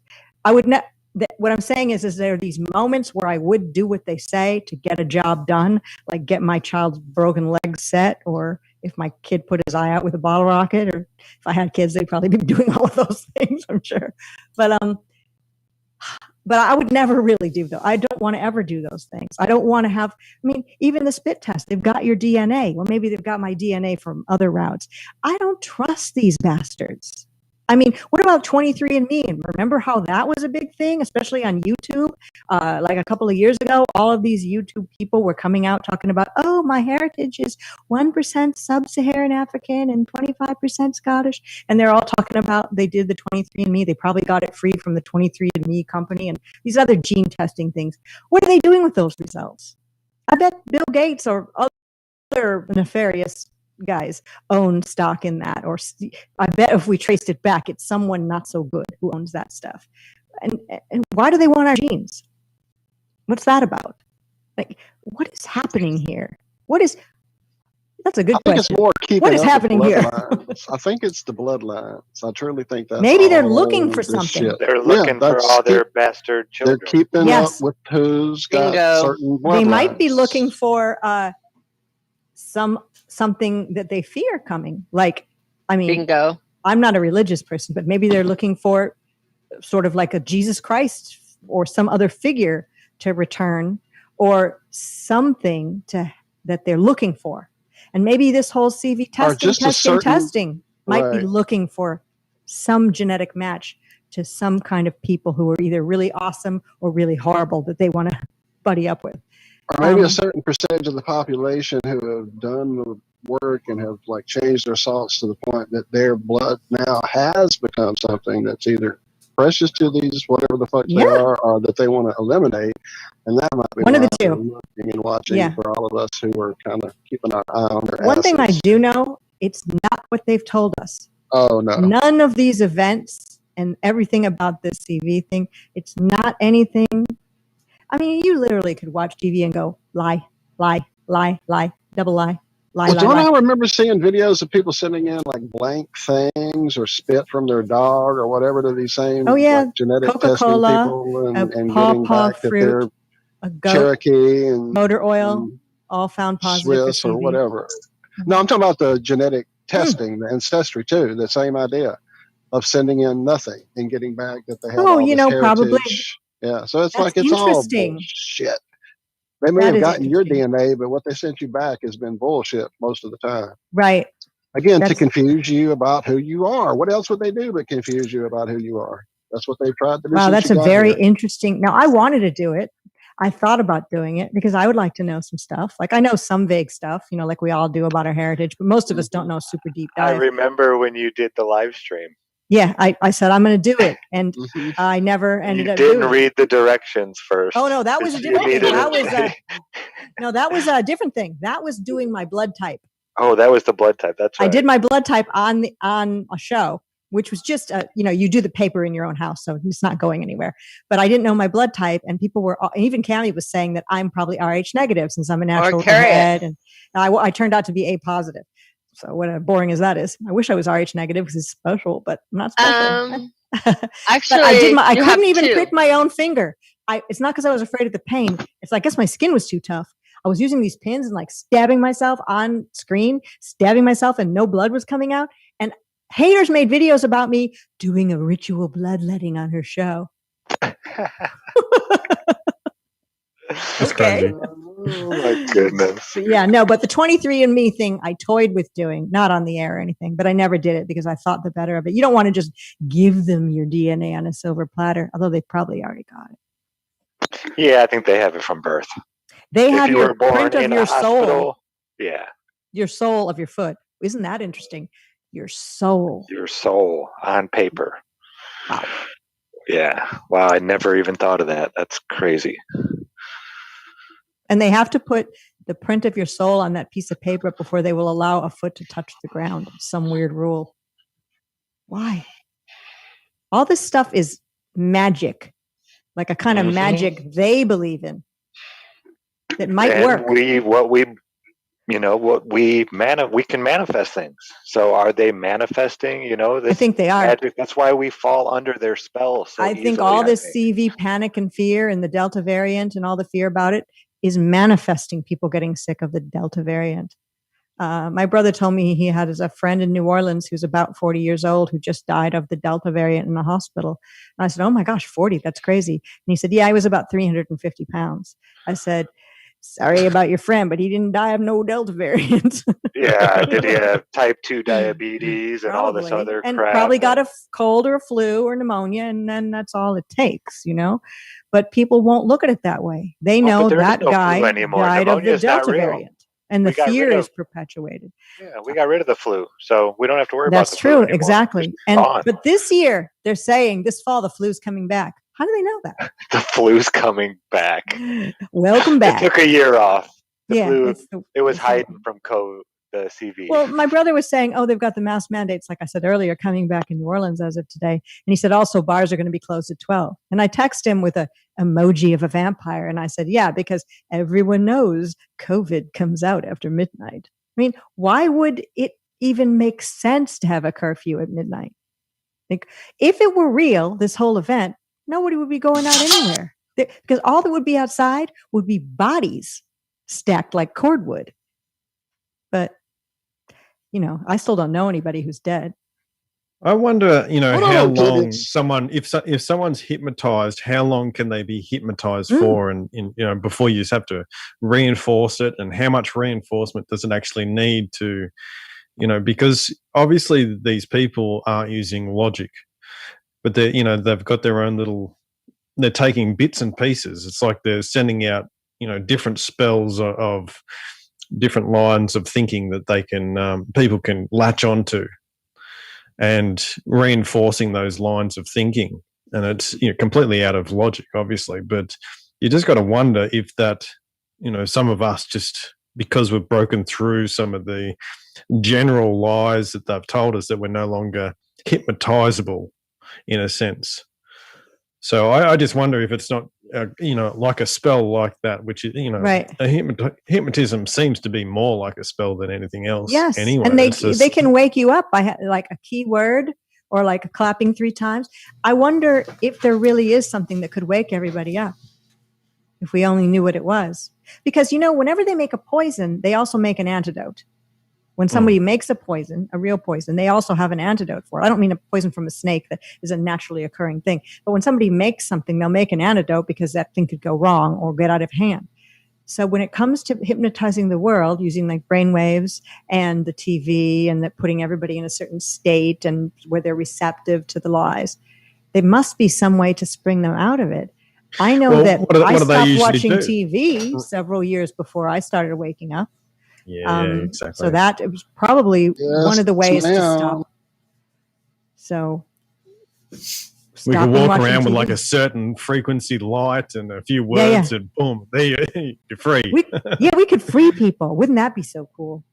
Free people with something like some kind of a frequency or a gong sound or some kind of a thing where we could do a broadcast on all of our YouTube channels at once with a frequency that would wake everyone up and free everyone. Just imagine that. That sounds like fantasy land, but if they know how to put us to sleep, they know how to wake us up. and they want to prevent us from waking up. I'm using the word they, I know. Who's they, Patty? I can't really tell you, but it's no one good. I'll tell you that. But No. The vax the Pokemon vax has got to be one of the ways they're also keeping people asleep. That thing's got to have something in it. Maybe not this one, but maybe the booster. See, and again, I something in it to keep people at a low consciousness. It's got to be. I don't know that they want something that's going to be that direct. I'm still not unconvinced that it's not some sort of reproductive issue. Oh, I believe it's 100% sterilization. Mm-hmm. That's the one thing I can say what it is. And not that every single man or woman who takes it's going to be sterile, because some people will be able to, their body will be able to process it. But we're going to see a drop in the birth rate. But the thing is that those people are never going to think it's because of the vax, because generally we all have heard about people who've had trouble getting pregnant and they've had to do, in vitro, or, they keep trying to have a child and they don't, or then they just adopt. It'll be one of those things that it'll take years. But I think there will be a time, and we'll probably be long gone, when there is a rebellion against this that's going into place now. Now, I do hope my other theory I've got, which is nothing's going to happen and we'll all be okay. This will just blow over like all the rest. I hope that happens. But this one seems like they're not letting it go like all the other things. This one, it seems to have some level of teeth to it, and it's so multifaceted, and it's every country, that I don't see them letting it go, and it's very successful thus far.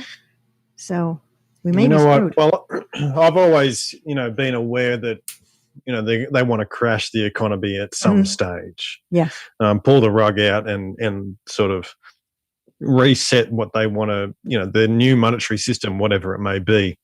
And I've, long said I'm like the boy who cries wolf, and telling everyone, the system's going to crash, and that's why I sort of built the farm and things like that.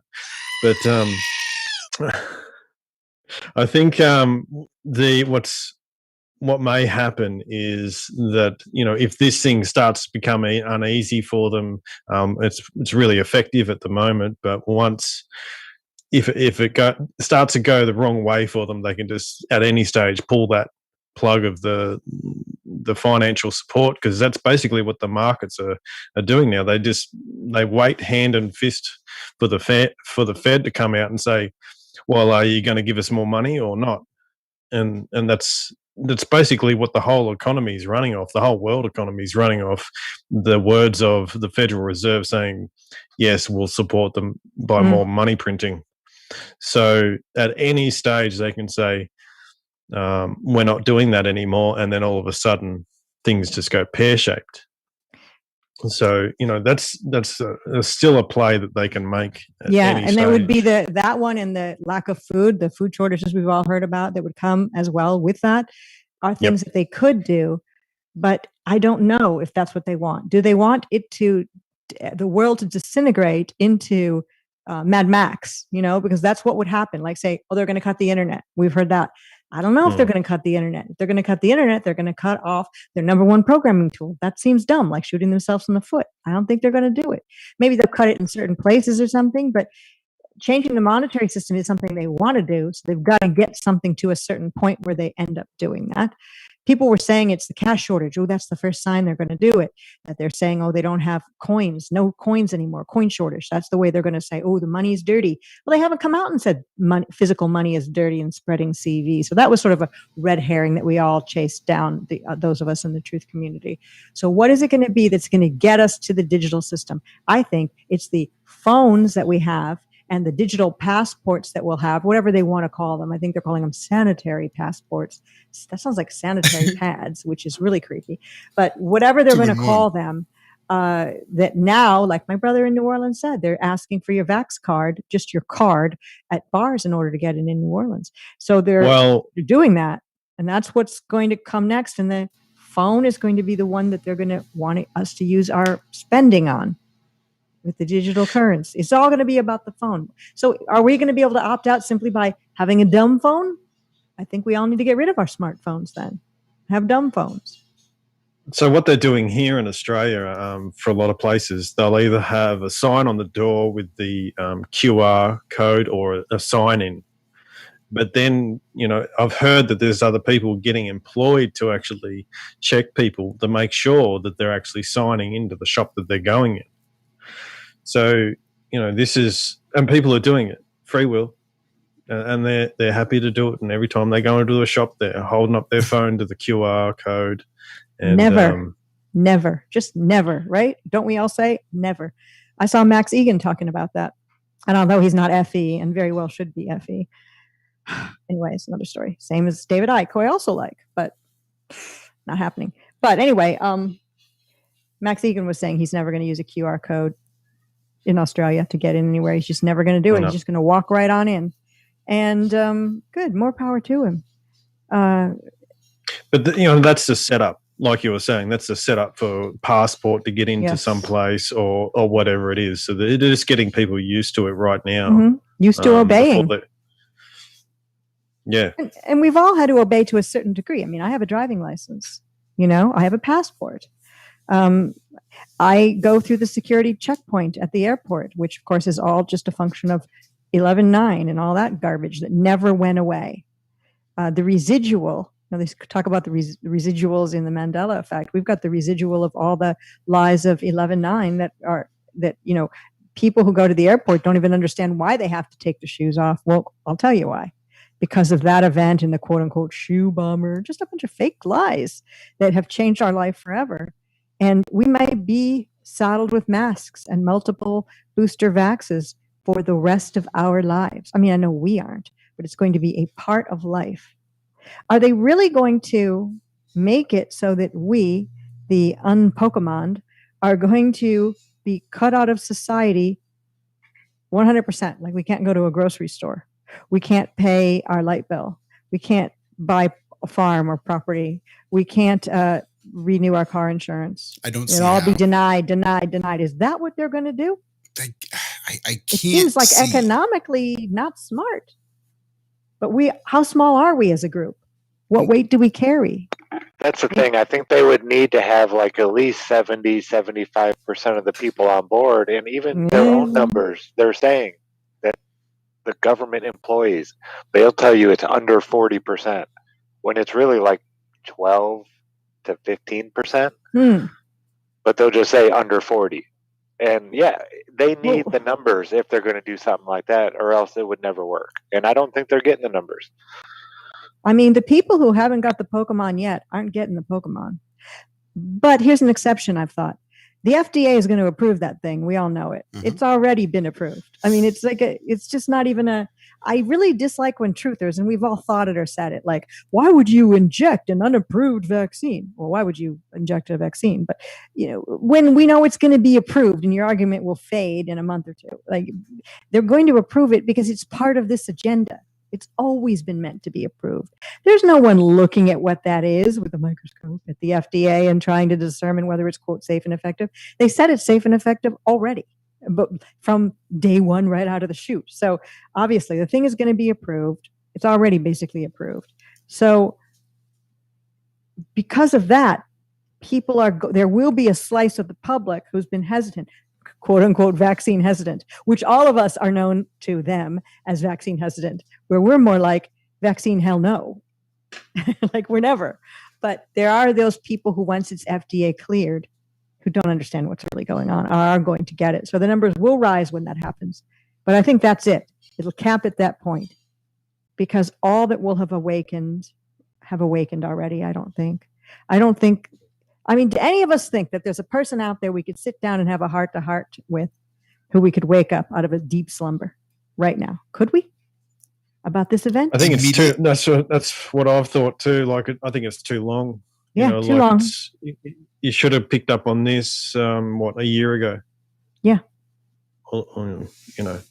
Exactly. I understand you could awaken somebody to 11.9 or maybe even FE, maybe, because it's that stuff either is stuff that happened in history, like the moon landing or whatever. But this stuff is happening in these people's real-time life now. Well, look at what they did to hydroxychloroquine, and look what they do to ivermectin. Mm-hmm. Any possible treatment that you could have for COVID, they ignore, they bash, they demonize. If an illness has an effective treatment, a vaccine will never get approved. They will not approve the vaccine if there's a treatment for the and that's why they did that. I don't think you understand how it works. If you can produce a vaccine, you can get it out to everybody and sell it to everybody. They keep on saying it's free to everybody, but we know for a fact that nothing is really free, and we are all paying for it. But the way to get, and they focus, the money has been on more vaccines, which they call preventative, because it's easier to get through them. Your protection is much better, and things that they are doing upcoming via vaccines, because of the fact, again, you can require vaccines to everybody and skip. It's a sales. I mean, follow the money on it, but things that they will be vaccinating against, and vaccines are in progress for, or are already invented, are birth control, for sure, as a vaccine, are extremism, your mental illnesses as far as your extremism. Do you believe in God too much? Are you too passionate about something? They have a drug for that. These things really do exist, but you have to follow the money, and the money is with the vaccines, because why would you develop a drug or a treatment when with the vaccine you get everybody? You don't just get the people that are sick, you get everybody. Do you understand the money involved in getting a vaccine approved? And again, with this is going to be more than Pfizer is already saying that the effectiveness now is down to 30-something% and people need boosters. They were doing in the news a couple months ago that the vaccine people were worried, as from a business level, that the vaccines were too effective. And if the level is held, then again, there's not the money in it. This only works if you have people do it once a year too, and then with it you can get it as part of the program and work people in. But what they can do and what they have been doing under the guise of vaccines, read the papers. It's really alarming. How many boosters are they saying that a normie who believes in all this, do they need a year? Do they need to get like 4 shots a year or something? And wouldn't that red flag anyone out there who's used to getting one flu shot a year, which in and of itself is nuts? I know a guy who got the CV, supposedly, as did his wife. And they're people who are on multiple medications, overweight, unhealthy, worse than the standard American diet, the standard American garbage diet. The multiple medications they are on are for all the diseases one would expect: the heart conditions, liver conditions, kidney conditions in one person, MS on the other person, and heart condition. These people are in their 50s and literally on, they buy those plastic medicine trays that have little slots, that you. Yeah, I've seen them. When you own one of those, you're in trouble. Scary. You're done. That's it. You're on your way. No, Patricia, but these people getting the booster to them would be fine. They got CV and also had flu shots. So is the flu shot sort of a precursor that opens up some pathway in the body so that poisons can go deeper? If this is even a poison. Part of me thinks not only is the CV itself not even a real illness, that even ivermectin or anything, those things wouldn't cure because it's all in the mind, but even the jab is saline.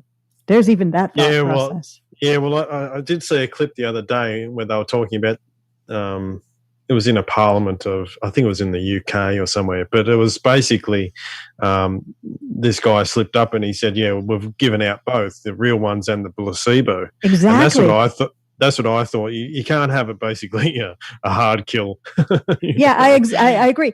Chris Van Maitre told me about that. And that, I think, was from a larger interview in which they were talking about the people that had done the tests, studies, who had volunteered to be given either a placebo or a real shot.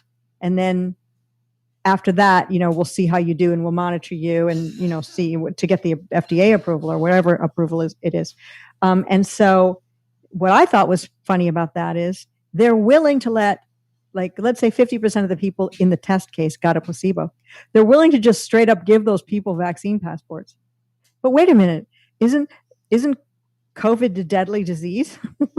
Half of the people who only had a placebo are out there, spreading illness everywhere. But that's what I think. Why they're saying, you need to get your second shot. So the people that got the placebo actually get covered down the track. Yeah, I think that's kind of what Chris Van Matria was saying. They probably did give in all of the doses some that were just saline or whatever it is that you'd give, so that nothing happened to those people. Because there are people who've got 2 shots and felt absolutely fine afterwards. Then there's people who've been very, very ill after getting the second shot. And there's people who only took 1 dose because they were so sick by that they never got the second dose. But I mean, I know a ton of people that are, quote, fully vaxxed, and they're happy as Larry, as the expression goes, because I'm protected. And they don't even understand. This is the crazy part. The brainwashing's so deep. They don't even understand that the science they believe in says that the 2 doses that they got, regardless of manufacturer, does not protect them from getting CV, does not protect them from spreading CV. It only protects them from getting a serious enough case of it that they'll wind up dying in a hospital. That's it. But most people think that, I heard someone say, my wife and I are going to Disney. Why? Well, not why, but because we got our shots. So now we're protected. I'm like, don't you understand how this works? And it's almost like in order to it's like winning the Super Bowl now. Exactly. Yeah, or I'm going to Vegas. I feel protected now, and everyone's out there without masks, but they're not checking anybody's. That's another thing. People are mixing and mingling, and they're not checking vaccine status out there.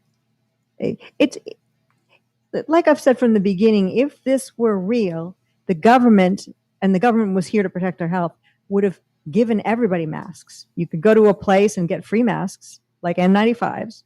And also there would be a mask disposal site in every community where they would be burned. There's so many things about this that would be happening differently.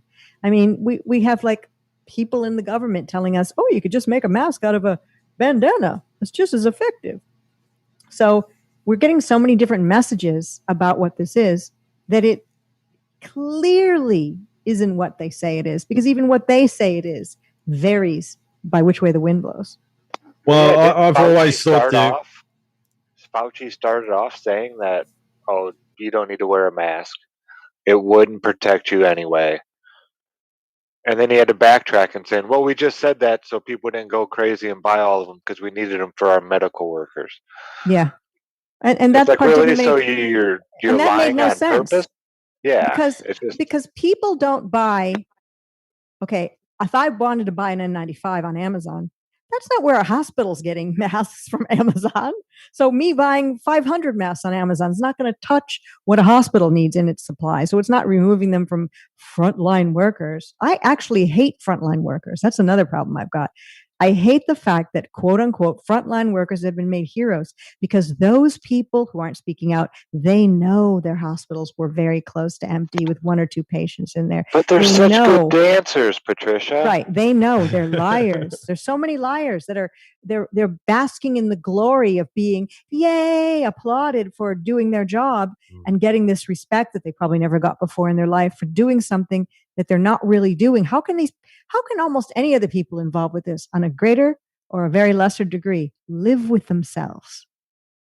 I guess they live with themselves easily. Well, that's why we see so many doctors. Yeah, we see so many doctors and nurses now that are quitting or getting fired.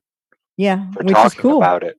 Yeah, there's a lot of good people out there. There are. Yes, there are. We don't get to hear about them too much. Exactly. There was a hospital here in Houston where the people protested because they were going to be fired if they didn't get the job. And regular people out there are like, oh my gosh, of course they needed to get it, because they don't want them getting my grandma sick in the nursing home, or I don't want them getting my grandmother or my sister who's in the hospital, giving birth to a baby, which should be birthed at home. But anyway, it's another story. Getting the baby sick in the hospital. So she should be jabbed. There's just, people think that they don't understand that thing isn't protecting anybody from anything, even by their standards of what that vax is supposed to do. And it's so bad that even my brother, who's only partially awake, was saying that his girlfriend has been double Pokemon and she got CV again. And he said, if I were her, I'd be mad. Well, fuck yeah. So, well, what's a good way to know you didn't get a vaccine is if you get the disease you got the vaccine for. I'm pretty sure that's not how vaccines work. But they say, should they work? But she was saying because he's not vaxxed, that he probably gave it to her, although he wasn't sick. This is the thing. But like she when was I think vaccinated. I know. That's not how vax people look at it. This comes back to the confusion thing, right? It's like I think it's intentional, that confusion, just like the use of social distance, which is an oxymoron, right? And I think those are, part of that hypnotism, part of that allowing people minds to run wild in fear and justify everything. So I think it plays a crucial role in this whole thing moving along as it does, the confusion side of it, speaking outside, out two sides of your mouth sort of thing. Right. Or 3 or 4 sides with different experts saying different things, and then people coming in and singing the praises of ivermectin, and then they're slapped down, and then the president says this, and then everybody says, Trump said to inject bleach. I mean, I'm not a Trump fan, but I did try to find out if he did say that, and I found him not saying that. He said, wouldn't it be great if there was something that we could inject or give somebody in their body that would kill this off? Now, like Trump or don't, whatever, what he said, if this was a real pandemic, if this were a real pandemic, wouldn't it be cool if there could be something that you could put in the body? Or he said a kind of a UV light that you could shine that could kill it. I think there's nothing wrong with him saying it. But the media took it and said, he said inject bleach. So it becomes a joke. So everything that's said by politicians or by regular Fauci saying 15 million things, make a mask at home, wear 2 masks. Masks don't work. Masks are, what do they say? Masks are for comfort, just to make you feel better. They're literally telling people that masks are only to make you feel better. They're a symbol. Well, yeah, exactly. Yeah, they're a symbol. Yeah. But people don't think that. They think they're being protected. Because when you see somebody wearing gloves and mask, you know that they're not wearing the thing on their face as a symbol. They're wearing it for the reason they're wearing the gloves, to be protected. I mean, what's happening to people for putting all that hand sanitizer on themselves? Like, literally, what kind of disgusting poisons are they putting through the organ of their skin, if you think about it? And see, that's one of those that I have made people stop mid-hand rub. I said, what good is an antibacterial on your virus? And they stop and they think, well, what am I doing? Why? What? Yeah, this isn't killing it. This isn't killing the virus. If viruses exist, alcohol is not going to be the one that's going to kill it. It's an antibacterial hand sanitizer, not antiviral, not anti-staphylococcal. There's all sorts of things that it's not. They would be giving you antibiotics to kill CV if an antibacterial really worked. Right. But the whole thing about, a great thing that we all kind of learned, whether we believe it 100% or not, I've not got it all figured out, is germ theory. When you think about, I never thought about it. I believed all that stuff, germs. And I was a bit of a biology major. That's what I studied. I was a germaphobe a little bit. That's why I became a germaphobe, was being a biology major. Yeah. But then you think about, wow, that's just your body cleaning itself. And viruses are just the things that are cleaning, being focused on and saying, that's the bad guy. And all of that happening, it makes sense because, okay, I've got cats here. Cats, like dogs, they lick their butt. They stand inside gross litter in a litter box if they're, or outside if they're outdoor cats. And they're fine. Cats do get sick, but they're fine. They're all around all sorts of bacteria and they're totally fine. Babies eat their own poop out of their diaper sometimes. I remember my sister ate St. Bernard poop when she was a baby. So probably shouldn't say that about my sister, but she did. And what happened? Nothing happened. Nothing happened because our bodies can handle these things. In fact, the more that we get these things, the probably stronger we are. And it's natural. It's completely natural. Even if you were to get a serious infection somehow and like flesh-eating bacteria. Some flesh-eating bacteria and it kills you. You've died of natural causes. It's not like we need to introduce some artificial spike protein into your bodies so that the messages that it sends to your cells when they're being created is a completely different message than it was yesterday before we injected this into you. Right? So now we're being discriminated against because we have not altered ourselves. Yeah, we're real humans. We're free range. How about I will happily take your vaccine organic. If you tattoo my name across your fucking forehead if you just want to start sticking people arbitrarily with goddamn needles. Sorry. You know what? I think another thing is people like, oh, don't be afraid. It doesn't hurt. That's not why I'm not wanting to do it. That's just ridiculous you would even think I'm that. not 7. Exactly. And get also, a lollipop. Children are having to go supposedly back to school this year with masks, I've heard. I'm not sure if it's going to be true everywhere. But what kind of psychological torture is happening to kids? But these kids are going to be part of the real, actual zombie New World Order. So they're going to be perfectly made for it. And that's very unfortunate. Sometimes I think we grew up in the best of times. I mean, even if we watched dumb Saturday morning cartoons and all the other stuff we did, depending on what age we're born, in the old days literally the old days where things were not like this. Thank goodness we have that under our belts, those memories. And the kids today are are hearing us tell them that these are the days that are as good as it gets. These times, this age where you don't have your responsibilities. All you got to do is go to school or click onto Zoom. Go play. Go be yourself. Just be a kid. You don't have to pay bills. You don't have to deal with the responsibilities of being an adult. This is as good as it gets. And that's the message they're now carrying with them. Okay, great.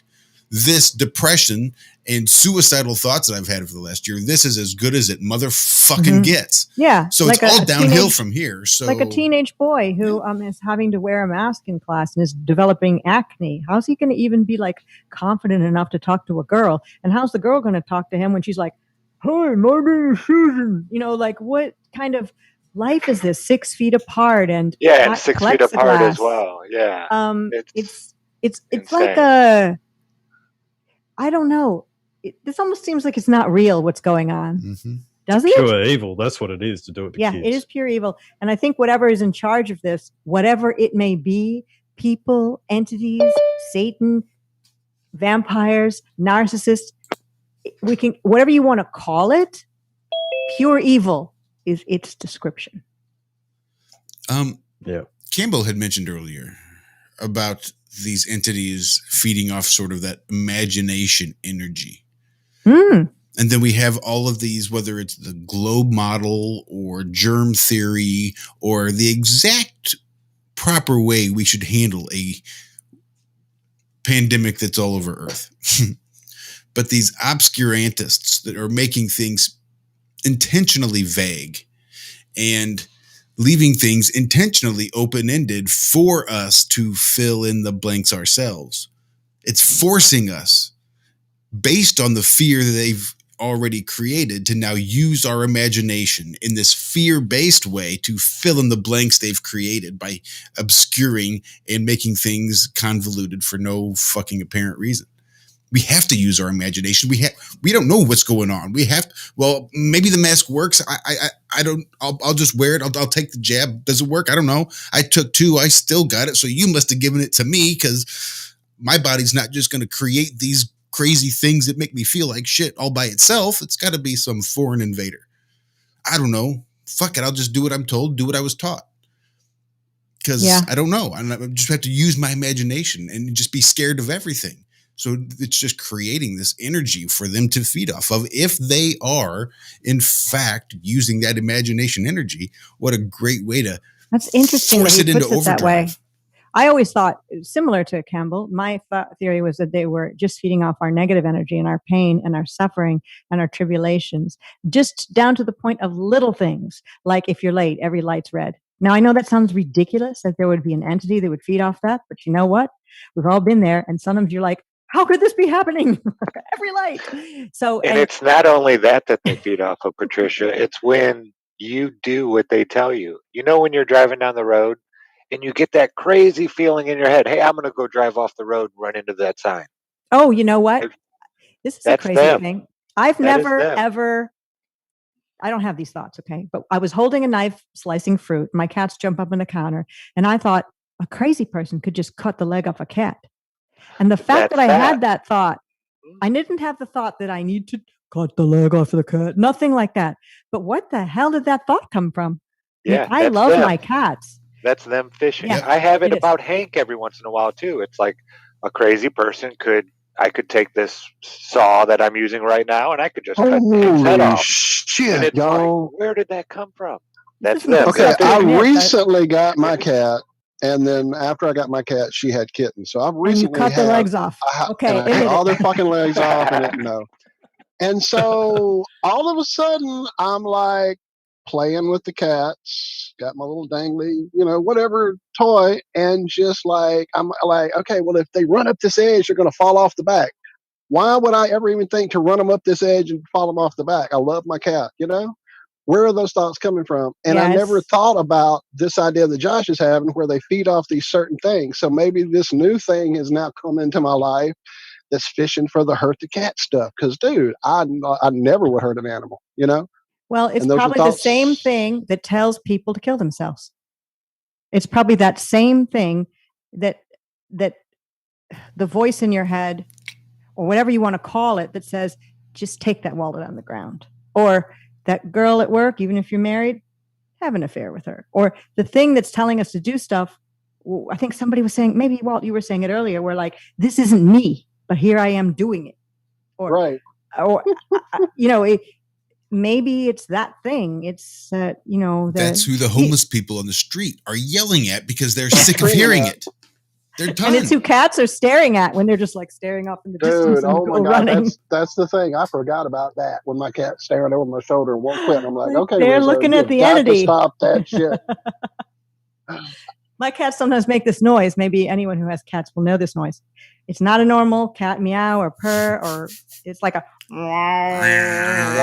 way down. Like what the hell? Something's up. Yep. When I hear that, I go looking for her. 9 times out of 10, when I hear that, she's picked up the little fake stuffed mouse and she's bringing it to me. Oh yeah, I know what you're saying. It's part of a hunting instinct, but you wonder like the hunting thing, right? There's something going on. I need to get it. Yep. And for me, I'm like, I'm staying in my bedroom with the door closed. Whatever it is out there's no good. Make it stop. The cat can handle it. The cat will take the cat will handle it. But I think there is a thing that makes us do bad and maybe do destructive things to ourselves and to others. I think there is a thing that at least tries. It comes around and plays with you occasionally. And it like, like how you can try. I used to have a Scottish boyfriend. He would use the term chance your arm. He's going to chance his arm. Like, just like try it out and see if you can get away with it, whatever it may be. Take a chance. And it chances its arm to see if it can get in one of us and control us. But I think that we, in general, the people that are in the awakening, are too strong to let that happen to us for the most part, because we've reached a level of self-awareness where we know we're not self-aware, if that makes sense. We know that we don't know lots of stuff, but we want to learn lots of stuff, where the average person thinks they know everything and don't think they need to learn anything anymore. And they might, whatever the entity is, might have a better way to get in them. But I think it tries everybody. Everybody. Yeah, it's like fishing. They just go fishing. Yeah. They just throw it out there and see if you hit it. If you don't, you got a nibble. Person. Yeah. And the schizophrenics are the ones that listen and actually act upon it. That's why Jerry Merzinski, he found out that all the voices that these schizophrenics are hearing, people who have never met, never, anything like that, the voices are all saying the same things. He knew what the voice was going to say to that person before that person heard the voice say it.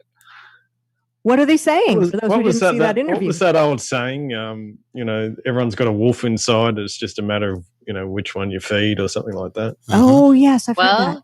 The one thing about schizophrenics is that nobody that has been born blind without eyesight has ever been diagnosed as schizophrenic. And there's never been one documented case throughout history. So that's an interesting thing, that if you are born blind, you're not going to be schizophrenic. Now we're back. Wow, that's interesting. Going to the eyeball. That's like white cats are deaf or some weird thing. Like, I don't know if it's true white cats are deaf, but there is a thing about a certain cat that has a certain hearing impairment. Schizophrenics need to be able to see in order to become schizophrenics. Huh? Why? I don't know why, but it's been well studied that they cannot find one case of it. And it's something that they've studied because they're trying to find a connection. That's interesting. That's interesting. I do think that people involved in truth, although if we all met up, we would all have some things in common, but in the end, we might not. We'd have different diets, different beliefs about the creator, God, or no God, whatever. We'd have lots of different beliefs about how the earth is shaped, even if we have a general belief it's not a globe, how tides work, how magnetism, is there a Mount Meru? We'd have different views about how all that works. Some would say cosmic egg, some would say Irawan, or, which all different things we all think there's pieces of. I think there's truth to all of it. But we have something foundationally in common in that we are seeking to find the truth, and that we can't help ourselves to do that in every waking moment. Yes, we relax out in nature and have a drink and look at a beautiful stream or go for a walk or ground ourselves or have a relationship with somebody that we love. But yet there's something in us that in the back of our mind, regardless of what we're doing, we're continually like a scale measuring true and false and filtering everything through that and wanting to learn more. I'm constantly seeing something and making a note to myself, need to look up blah, blah, blah, blah, and I have a list of, sometimes I misspell it because I don't have my contact in, and I read it and I'm like, need to look up Karabago. Like, that is the only reason I'm happy I got a note phone. I hate every other aspect of it, but the ability to just click, write it out real quick. Oh, I've got to hear that, find that quote, or go find this music, or see this idea. Or why is this kind of water, better? Structured water, need to look that up. All these interesting things that we need to. Oh, that's the word. I almost changed my word from need. Yeah, no, need is the word, isn't it? It is a need. We need to look it up. We need to follow it to a conclusion, whatever, even if the conclusion is, I don't know, I'm confused. Because even with the CV thing, I'm not actually sure who's pulling the strings or what the end game is, although I think the end game is not good and full control of everybody. But what the exact end game will be, we don't know. Just like we had no idea that they would pull this sort of an event. Even if they had Event 201, which we kind of all knew about, we never knew they'd actually do the same thing. Although, why didn't we know that? We know all about the different drills that they've had, drills gone live, kind of like girls gone wild. But we knew about drills gone live. So why didn't we know when Event 201? Why didn't we go, oh, here we go? But I think that's what we're doing now when they did the cyber Polygon. We all said to ourselves, oh, they're going to pull the internet. But maybe they're not. Maybe that's so they're going to think that now they got us an Event 201 2.0 with the computers this time, and then we're not going to pull something. So, I mean, people are afraid of lots of different things, like they're afraid of an EMP. I actually don't think there's EMPs. I think there's no EMPs. That's just fears. Kind of like I don't think there's nuclear bombs. I mean, not just because Eric Dubé said there wasn't either. I think if there were nuclear bombs, there would have been nuclear bombs accidentally going off through time. And I'm not talking about Hiroshima, which that's just a big bomb. Either. Yeah, that's just a big fireball bomb that burned a lot of people and killed a lot of people. So if there were nuclear bombs, then we're humans, right? We would have had oopsie. Just like an EMP. There would have been an EMP before. It would have happened already somewhere. It hasn't. I think it's just the same thing as asteroids hitting us. We've always But it was in the Matrix. Well, yeah. Well. Also, that's how the Gorgonites survived in Small Soldiers, Patricia. I'm just saying, you're really busting all my myths up here. Thanks. Well, what do you guys think about what's going to happen with the new Matrix movie? Are they going to ruin it on purpose, like they seem to ruin everything else when they come out with another one? They already ruined it with number 3. And yeah, you're 2. Right. You're right. So this is just going to be a ruination. It's It's going to be a whole different movie because the Wachowski brothers wrote The Matrix. And now they're sisters. Right. So I can't imagine it's going to be. Is it going to be woke? Matrix? It's got to be Matrix woke. God. Yeah. It probably is. Yeah. Neo is going to come out trans. That's exactly. I was just about to say that. How much money somebody want to bet Neo will be? Or hermaphroditic. Yep. Something where he can, survive both in the real world and in the Matrix. There you go. I like how you said that. It's quite convincing. You had to have the as above, so below hand signals too. Exactly.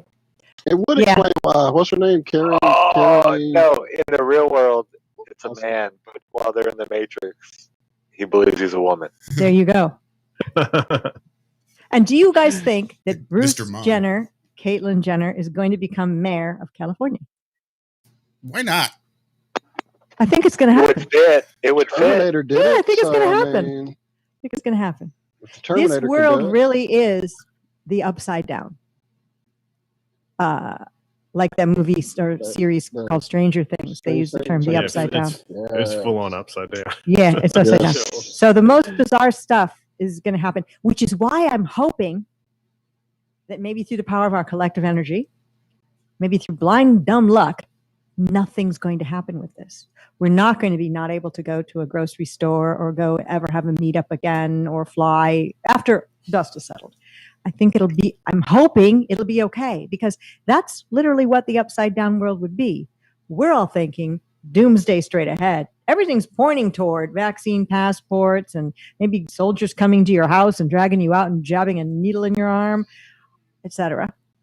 But instead, maybe it won't be like that. Maybe something will happen. Maybe something good will happen. How about we order up something good? Exactly. If it is upside down world, everything's about to implode. Well, it's not actually the case. It's going to be amazing. Right, exactly. What's the difference in us saying it's going to be bad than it's going to be awesome? I mean, right now, by the way, isn't your world awesome? Everyone here? Yeah, I was just about to say that. Exactly. My right now, years have been just amazing. Even this time during this scamdemic, I've learned so much about myself, even if I was very much alone. I mean, I haven't really done much videos, or I've done a few, but I've been alone, away from the flat earth community pretty much. And I've had a lot of personal growth and thoughts and development, and all of us have had those sorts of things, especially when maybe you were in a place that was fully locked down. I know Australia, Lucas, but never left. But just the time when you are more alone and less distracted by outside influences gives you this chance to get to know yourself even more, and to ask yourself, like, what do you value? What do you desire? Both personally, what you desire to have happen to your life, and what you wish for the world. And I think these things all the time. Maybe we all do, but this puts you into more of a laser focus on that, because you have less distractions. There is no concert to go to.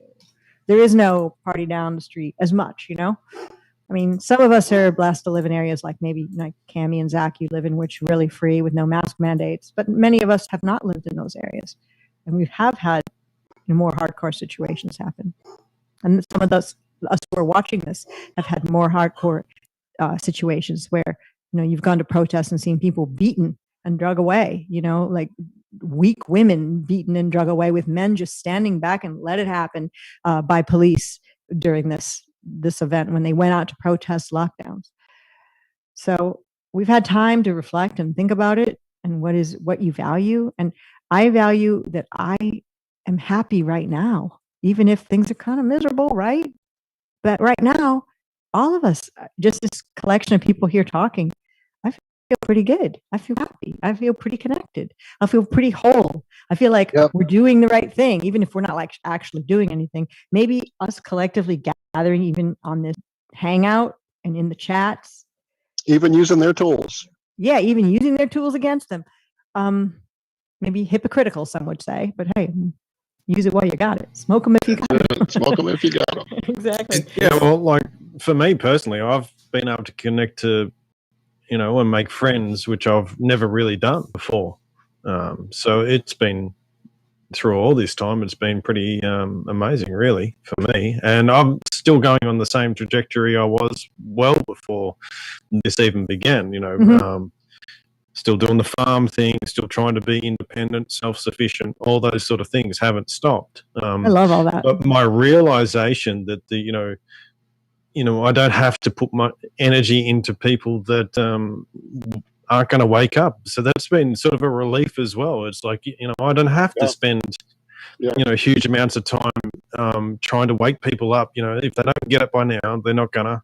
Mm-hmm. Let's move on. I'm going to focus and, down the track, never know what happens. I might be able to build a community, and there's things are endless of possibilities that could happen. So we have to think of there are endless possibilities instead of dead ends around every corner. Because when you look at the news, not that we watch the news, but we're aware of what the news is. We're aware, though. We have to be. We look at it so that we can figure out like what their next move is and try to go the opposite way.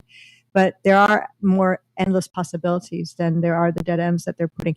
I was in a place today where my car was at a light where I was able to look at the side of a building, which is all I had. My view was for like about 4 minutes before the light changed. And I saw those industrial rat traps that it's a cover. It's a plastic thing that's near restaurants. And I guess there's some poison in there and a rat goes in. But for some reason, the cover was off this one. There was no rat in it, thank goodness.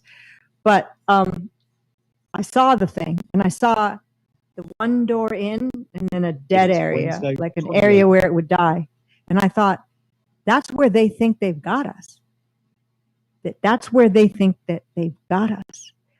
But they don't know the power that we have to either find a way through that rat trap and get out the other side, or to actually some kind of power to transcend and levitate out of it and do something. We're not going to lose. We're not going to be drug away and have needles jabbed into our arms and go to FEMA camps. We're not. That's not just negative talk. It's just not happening. I've always said the power lies in us just withdrawing bit by bit from their system. And that's where it is. It's just like whatever you can do in any little way, whether it's... This line right here is... Oh, what's that? I can hear something Me too. in the background for some reason. It was Zach, I thought. Okay. No, so I was muted up. I don't know what that was. It was like somebody said, this one right here. That wasn't you, Walter? That's one of the entities who's looking at us and saying, this one right here about one of us. Right. I didn't hear it, so I don't know what that was. Something creepy. I heard it. I heard it once before, just a minute ago, too. Me too. I heard it once before, too. Yeah. It was really? Yeah, and it said this one right here just a couple minutes ago. Because it sounded like it was somebody trying to play a video in the background, and it was kind of bleeding through somewhere, and that's what I thought it was. I thought somebody would just accidentally... There could be a video that started somewhere, but I'm on my phone, so yeah. It was somebody talking and saying something like, this one right here. Yeah, that's why I stopped him. Like, what's going Which on? one? Is someone I thought somebody was talking to life or like a son or a family member with their mic on and was saying, take this one. Well, Shell does have a TV on in there in the room. She could have like turned on a video. You know how sometimes when you need a YouTube video, it's extra loud. Oh yeah, that's true. That's true. Yeah, it was weird. But anyway, interesting. Anyway, basically what we'll get into is, just withdraw from their system. If enough people do that, it'll be hunky-dory. And that's how you keep waking people up. That's what's going to do it. Be the change that you want to see in the world. Yes. Set the example and let people follow you. Right, exactly. I don't really think we can wake people up, although it is a temptation, isn't it? It is a temptation. It's a temptation, and I feel when I'm trying to wake somebody up in person that I feel a feeling of anger rising in me that they can't get it. A feeling of anger and frustration. And I think that's my ego problem that I've got. And it's I got to back it on down because what is the song? If you don't know being by now, you're never going to never. If you haven't awakened by now, you're never going to wake up. There you go. That's the one. I can't wake someone up. I have tried. I've tried with several people for like 10 years on various subjects with nothing. And I've got to let that go and just lead by example. And also, like you were saying, Lucas, withdraw. Just basically practice saying, no, thank you. I'll pass. Not today. And that's it. That's it. Well, the biggest thing for me is like, well, as soon as I found out that they print money for free, it's like, okay, apply that to the rest of the world. And he's like, everyone's working for free. And it's like, well, I don't really like that setup. That's not really fair. I have my boundaries, And so everything I did after that was like, well, how do I actually retain my own wealth? How do I be self-sufficient, not be part of your system where you're basically stealing my energy? And so, once you see it in that manner, it's just like, it's pretty easy. You just see how you can maintain your own wealth, maintain your own self-sufficiency. And the more people that move into that, the more power there is for yourself, obviously. But the more their system dies, and it's not aggressive. And the same with if there was a food shortage where I am now, I'm not going to pull out my guns and say, stay away from my garden. Right. I'm going to be handing out veggie boxes and being something, of the opposite caliber. So I think that's another important point with how to act with it.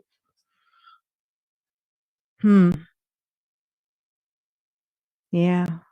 It seems like what the type of life that you're living, Lucas, is really the ideal that we all kind of would strive for. You've got a farm going. You're not going to be protecting. Sorry, my cats are shaking my computer screen behind the screen.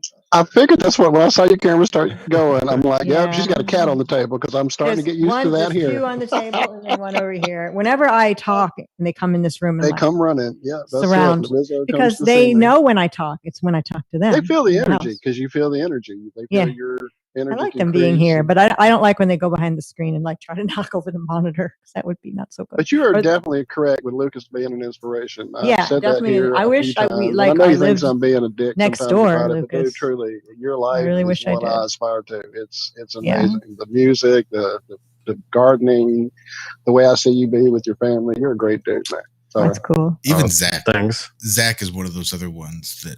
Well, Zach's been the hero. Man. That dude is a fucking hero from way back. Well, also Cammie and Bob. I mean, to be honest, I think that all the people in the awakening are, how they say that all there's frontline heroes?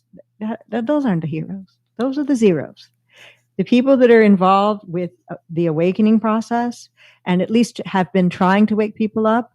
And then in lieu of doing that, what they've decided to do is keep each other company by doing shows and showing what they know to each other. That's really the true heroes because, whether it be farming or, like showing how the sun works or any of these things, that takes a lot, even because to most of us is second nature. What else would we do?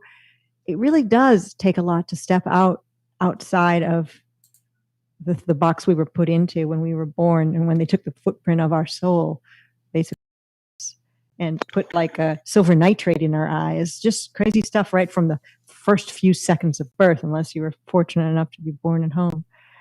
To be able to shake off all of that programming and come out ahead of it and come out to be able to share with others, man, that's don't take yourself too lightly. I mean, you deserve that applause outside like the dumb frontline heroes get. Really, you do. It's not easy to get laughed at, mocked, videos made about you, crazy comments. I had somebody throw globes at my house, globe bouncy balls. Are you fucking kidding? Yeah, how do you even find my address? Well, I know because a flat earther, quote unquote, air quotes, as you said, made a video about me and doxed me and found my house and showed like a bunch of stuff. And so somebody came by and pelted my house. How you do truthing? You didn't know that's how you truth. Like you mean like these are immoral people who do that sort of stuff, crazy people who do that sort of stuff. These are the people that listen to the cat cutting voices. Yeah, pretty much. Yeah, pretty much. So I think all of us are trying our best. Like look at David Weiss. David Weiss has an all-out assault on waking people up. And he, I think, is successful at it in a way that I never could be. There's something about his personality. Small hat magic. And the way he puts things together that's engaging, endearing. You can't dislike the guy. Nobody could ever watch a video with David Weiss in it and say, what an asshole that guy is. He's just not. He's likable on all levels. And he doesn't come across as preachy. There's nothing he's just cool. Even if you're young and he's older and he seems like an older guy, he's out there kite surfing and can probably like do way more than most young people can do physically. So he's a person who's actually making a dent in waking people up. That's a guy who is. And the Globebuster show, that thing is consistent. And Jaron, I mean, I'm not saying Ayn Rand Media doesn't do that too, but there's some shows that are into the waking up, and there's some shows like my old Flat Earth and Other Hobbit Tales was more into the let's keep each other company on this crazy road we're on. All of that has value. We need all of that because in a way we're kind of like a community. If we could pretend we're all living around Lucas's farm together, somebody would be growing the vegetables and somebody would be growing the watermelon and somebody would be doing roofing and somebody would be doing foundation making in this ideal sort of living situation that we would all have. It takes a village, as Hillary Clinton said. It kind of does. So I tried explaining that to my buddy one time about we don't need money. The guy that makes the pickles he'll make the pickles. Yeah. And the guy that fixes the roof will fix the roof. Mm-hmm. And there doesn't need to be a trade between those two people. Just because the guy that fixes the roof doesn't like pickles doesn't mean he doesn't go and fix the guy's roof that makes the pickles. Yeah, and takes the pickles and then gives them to somebody else. They don't even need to have that trade. The guy just fixes the roof because it needs to be fixed, and the guy makes pickles for people who like pickles. Isn't that the way things should be? Yeah, wouldn't it be so much easier? Yeah. If people just and people say, well, nobody would do anything. Everybody would just no, they wouldn't. No, the only time people don't do anything is when the government gives them money printer handouts, and then they don't go back to their job because they make more money getting a Biden check. Exactly. That's when people don't do anything, and they also don't even use that time to think. Suck.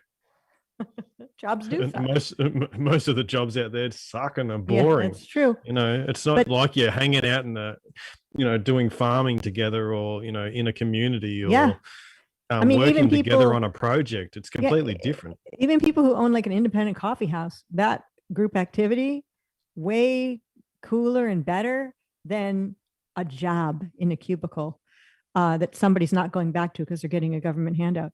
The sad part is that I've heard people getting the government handout are out at malls buying Louis Vuitton, as opposed to taking that money and that time to do something where they could be opening up that independent coffee shop or getting that farm. That's actually what they should be doing, or doing some kind of job. Like I mentioned, my neighbor again, Chris Van Maitre, who we all know or know of. He is a surveyor. He loves being outdoors. He loves doing that.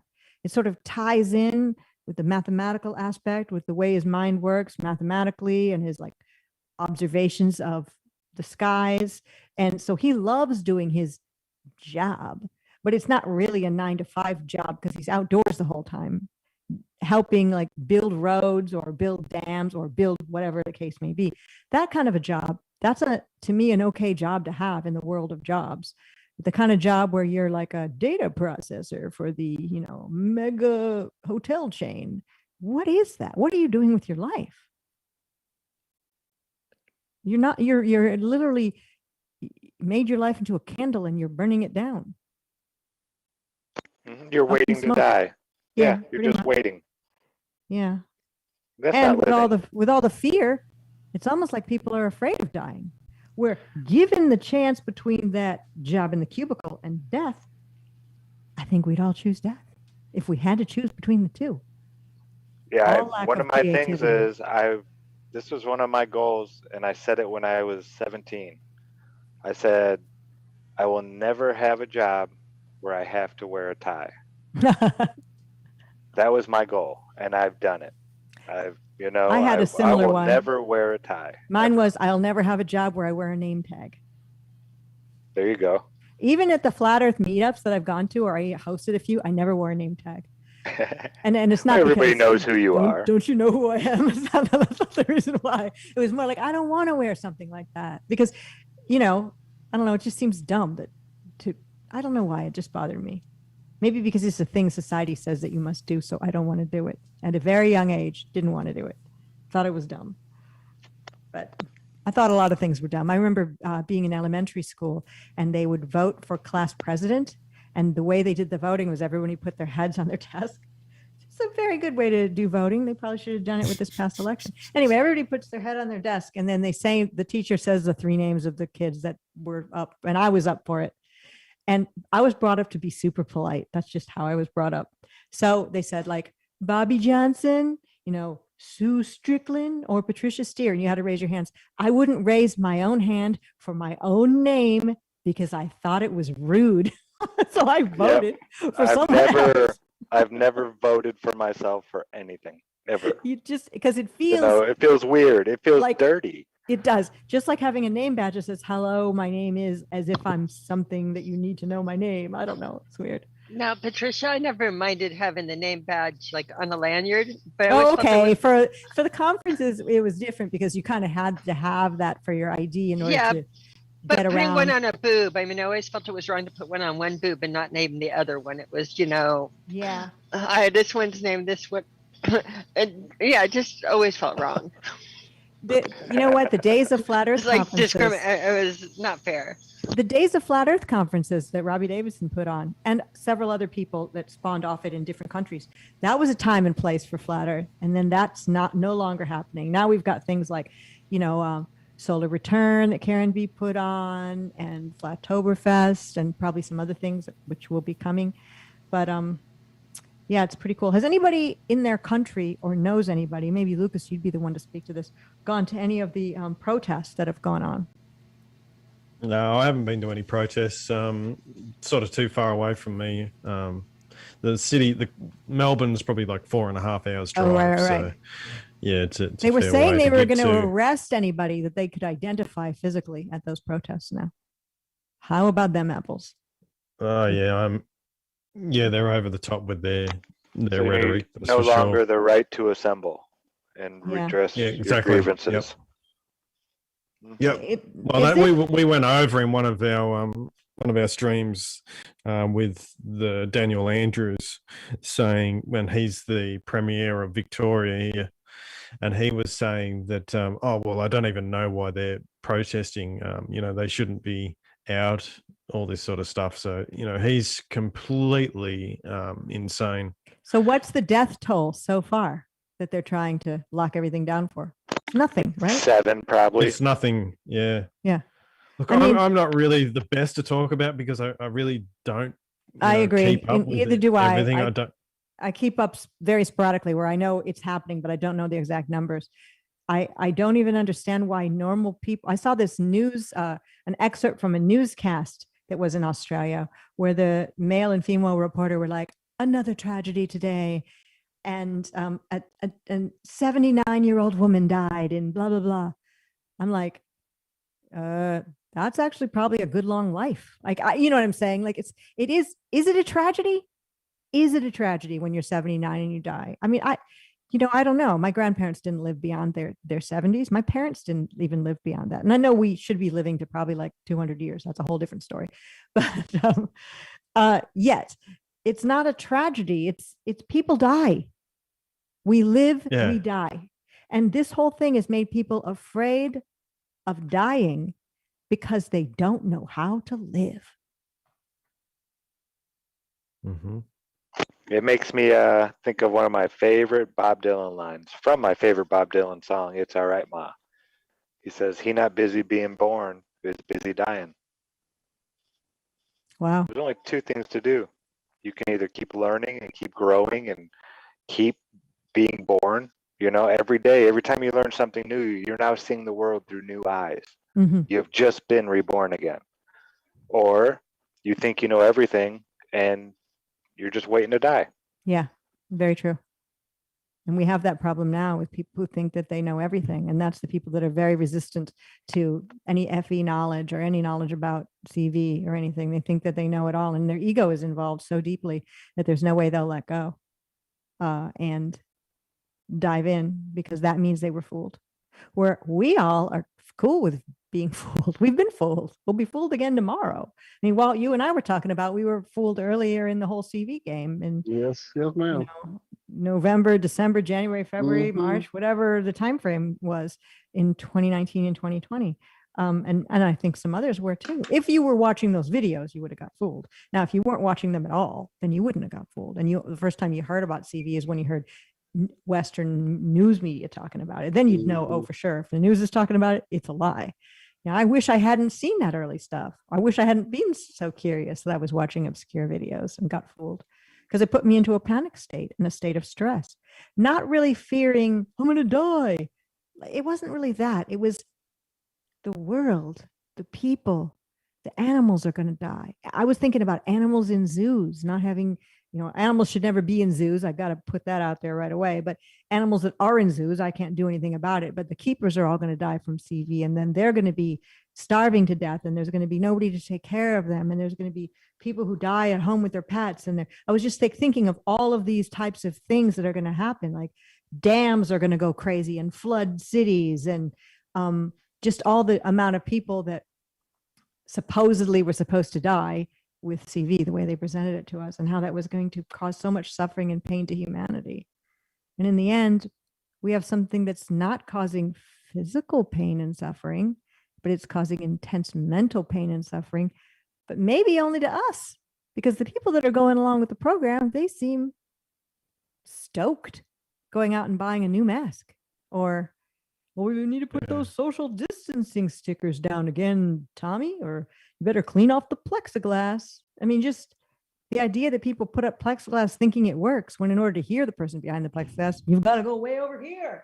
Like, it doesn't even, none of it makes sense. And the fact that people have put the money into doing this stuff and continue to do this stuff, it's insane. It's super insane, but they're happy to do it. It's literally insane. That's all I can get to. Is like, I can't reason with any of this. And they're happy to do it. They're happy to put in a beautiful, fine dining, expensive restaurant, whether you like that stuff or not, there shouldn't be a bottle of hand sanitizer plunked on the tablecloth near the candles. It spoils the vibe. It just doesn't, it's disgusting. It's gross. It's just horrible. There's so much horribleness going on. And that people are, I mean, I've been in places, just like a package place where you drop off something, that you bought on Amazon that you want to return or whatever, a package place where they have the hand sanitizer, the stickers, the plexiglass, the employees are masked. And there's a mother pumping hand sanitizer from one of those jumbo pumps into her child's hands. And the child's like, knows all the motions to do. What? Yeah, no. That should be like a child abuse arrest right there. Right there. But instead it's like, oh, look at that mother caring for her child, as opposed to look at that mother abusing her child, creating a mental problem that will last the rest of their life. Isn't that sweet? On that note, I better. On that note. I hate to even look at the clock because I have. Thanks for having me on. Wow. Oh, no, I was just. We have to do this again soon. It was fun. This was awesome. Yeah. It was Maybe awesome. this is what you should do. You should come hang out with us. This is what you should do. Just come hang out with us on a weekly basis. We'll rename the show. We'll figure out how to fit the spear in here. The steer in the spear. There we go. Oh man, it was iron potatoes. Thank you for hanging out. Yeah. Right, iron potatoes. Copyright 2021. Iron Media. Right. That's hilarious. Thank you, lady, for coming hang out and thank giving you us so much fun. It's been fun. Thank you, Lucas, for facilitating it in the first place. Yes, you're welcome. I've always been a big fan of yours. So thank you. That's so nice. Thank you so much. And Zachary and Cammie, of course. And love you. Thank you so much, Josh. All of you. And thanks to everybody watching. And I'm going to make videos on my channel, and I don't know what they're going to be, but I'm going to do it. So don't laugh at me doing it. Keep us in the loop, and definitely whenever you need to promote it, let us know. We'll definitely are here. Yeah, I was thinking of doing Rockfin now. I think isn't Rockfin the way to go? I think that's where we're all going. That's where we're all trying to get. And I don't know what you need thing like You need a OBS? sponsor. You do. You need Yeah, to- you do. We're still talking to our buddy to get there. So I am like so not that person. I barely could even create a YouTube channel to begin with, let alone go to like another step. But I did sign up for Rockfin, so I have been watching That's videos nice. on there. Ooh, Mad Pieman in chat. The Rusty Spuds. The Rusty Spud. I It like sounds it. like a bad restaurant. That's a place you It's don't like hang a out. really man. good You get a restaurant. late night snack maybe after you drink too Drinks. much. Right. Oh, Sounds wow. like something you All do to right. your date after a couple of drinks. Oh, see Exactly. now. There we Well, I'll go. see everybody later, hopefully. Thank you, Patricia. Love you, lady. Thank you so much. Patricia, so nice to talk to you and talk to you really soon, love. And I'll be seeing many of you at Flattoberfest, Yes. Karen B and everybody else coming up in October, right? If you would October, like I think. to go to Flattoberfest, October 23rd and 24th, you can get information at flatearthfestivals.com. I hear tickets are selling quickly. I'm not saying they're close to being sold out. I'm not really sure of the exact numbers, but yeah, it is taken off. And the hotel, the Marriott, they had it all sold out. I think it's the Marriott. Maybe I'm wrong. The hotel that's nearby that everyone's going to. Then they opened up more rooms. So that means if you want to get involved, do it so soon. do it soon. I'm being a Karen B part 2 here, doing her sales. There we go. Okay, everyone. See Hey, ya. don't let yourself get lonely anymore either. You reach out. Thank you. Yes. Bye, All right. everyone. That's what we're here for. Thank you guys Good so night, much. everyone. It was awesome hanging out with everybody this evening. Man. Make sure you come join us on a Tuesday or Friday morning over on Ironworks, over on the Truth Frequency Radio, TFRlive.com. Walt, Zach, Lucas, and I hanging out, basically doing this exact same thing, pretty much, just at 3 a.m. Yes, sir. Yes, sir. Love you guys. Incredible chat. I could not even begin to try to keep up with. I dropped in when I could. Thank you, Tommy. I saw you doing your heavy lifting there, friend. Thank you for the super chats. And man, thank you for all the sound bites, which we have definitely underutilized because they've just been coming so fast we can't even keep up with them. So we'll definitely go get those back in the mix, man. Thank you all in chat. It was amazing, amazing, amazing seeing new folks, seeing folks we haven't seen in a minute. And of course, the Iron Scouts. We love you guys as well. So thank you. Yeah, and Lucas, you for can setting listen us up. to all of those on our Ironwork shows. They're all here on YouTube. All of our the ones we've done previously. And who do we have? We have who's the NASA guy? I'd go to the moon. Don Pettit. Don Pettit. Yep. Yeah. We've got Mike Tyson. Yeah. We've got Donald Mike. Trump. We've got all Alex. kinds of people. We got Big Alex. Don't forget Alex. And who's the Crocodile Dundee guy? What's his name? Crocodile. Right. That's his name, isn't it? Paul Hogan. Paul Hogan. Logan It's been pretty Paul. amazing. No, that's not right. Yeah, but it's just amazing. Again, Tommy, thank you so much for all the help, brother. We don't, like Walt said, we don't utilize it enough. We need to start definitely doing an Australian animal something or other. Right. This segment. Yeah, We got it. for sure. We got to. But I love y'all. Yeah, come hang out. Good times over there. Ironworks. Good times for all. Oh. Oh.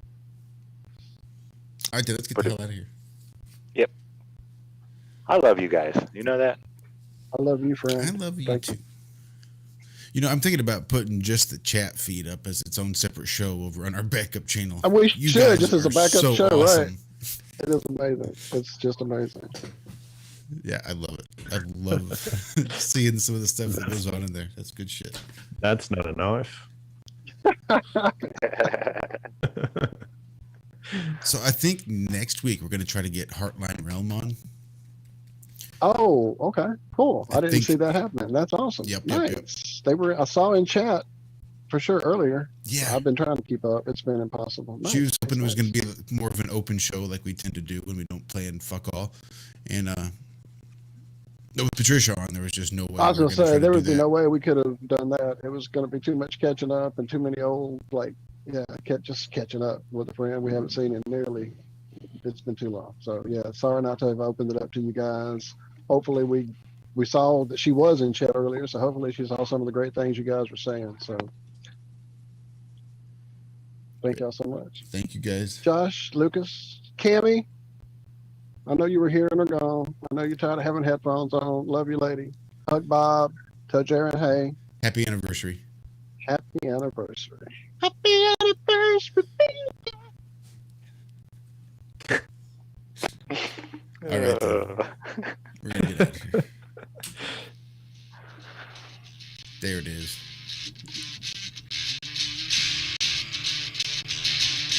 Wait for it.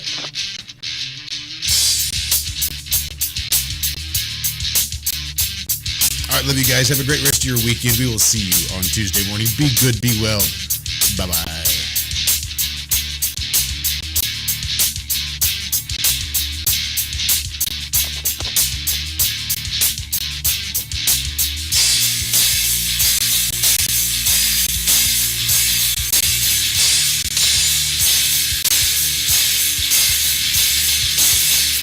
Potatoes.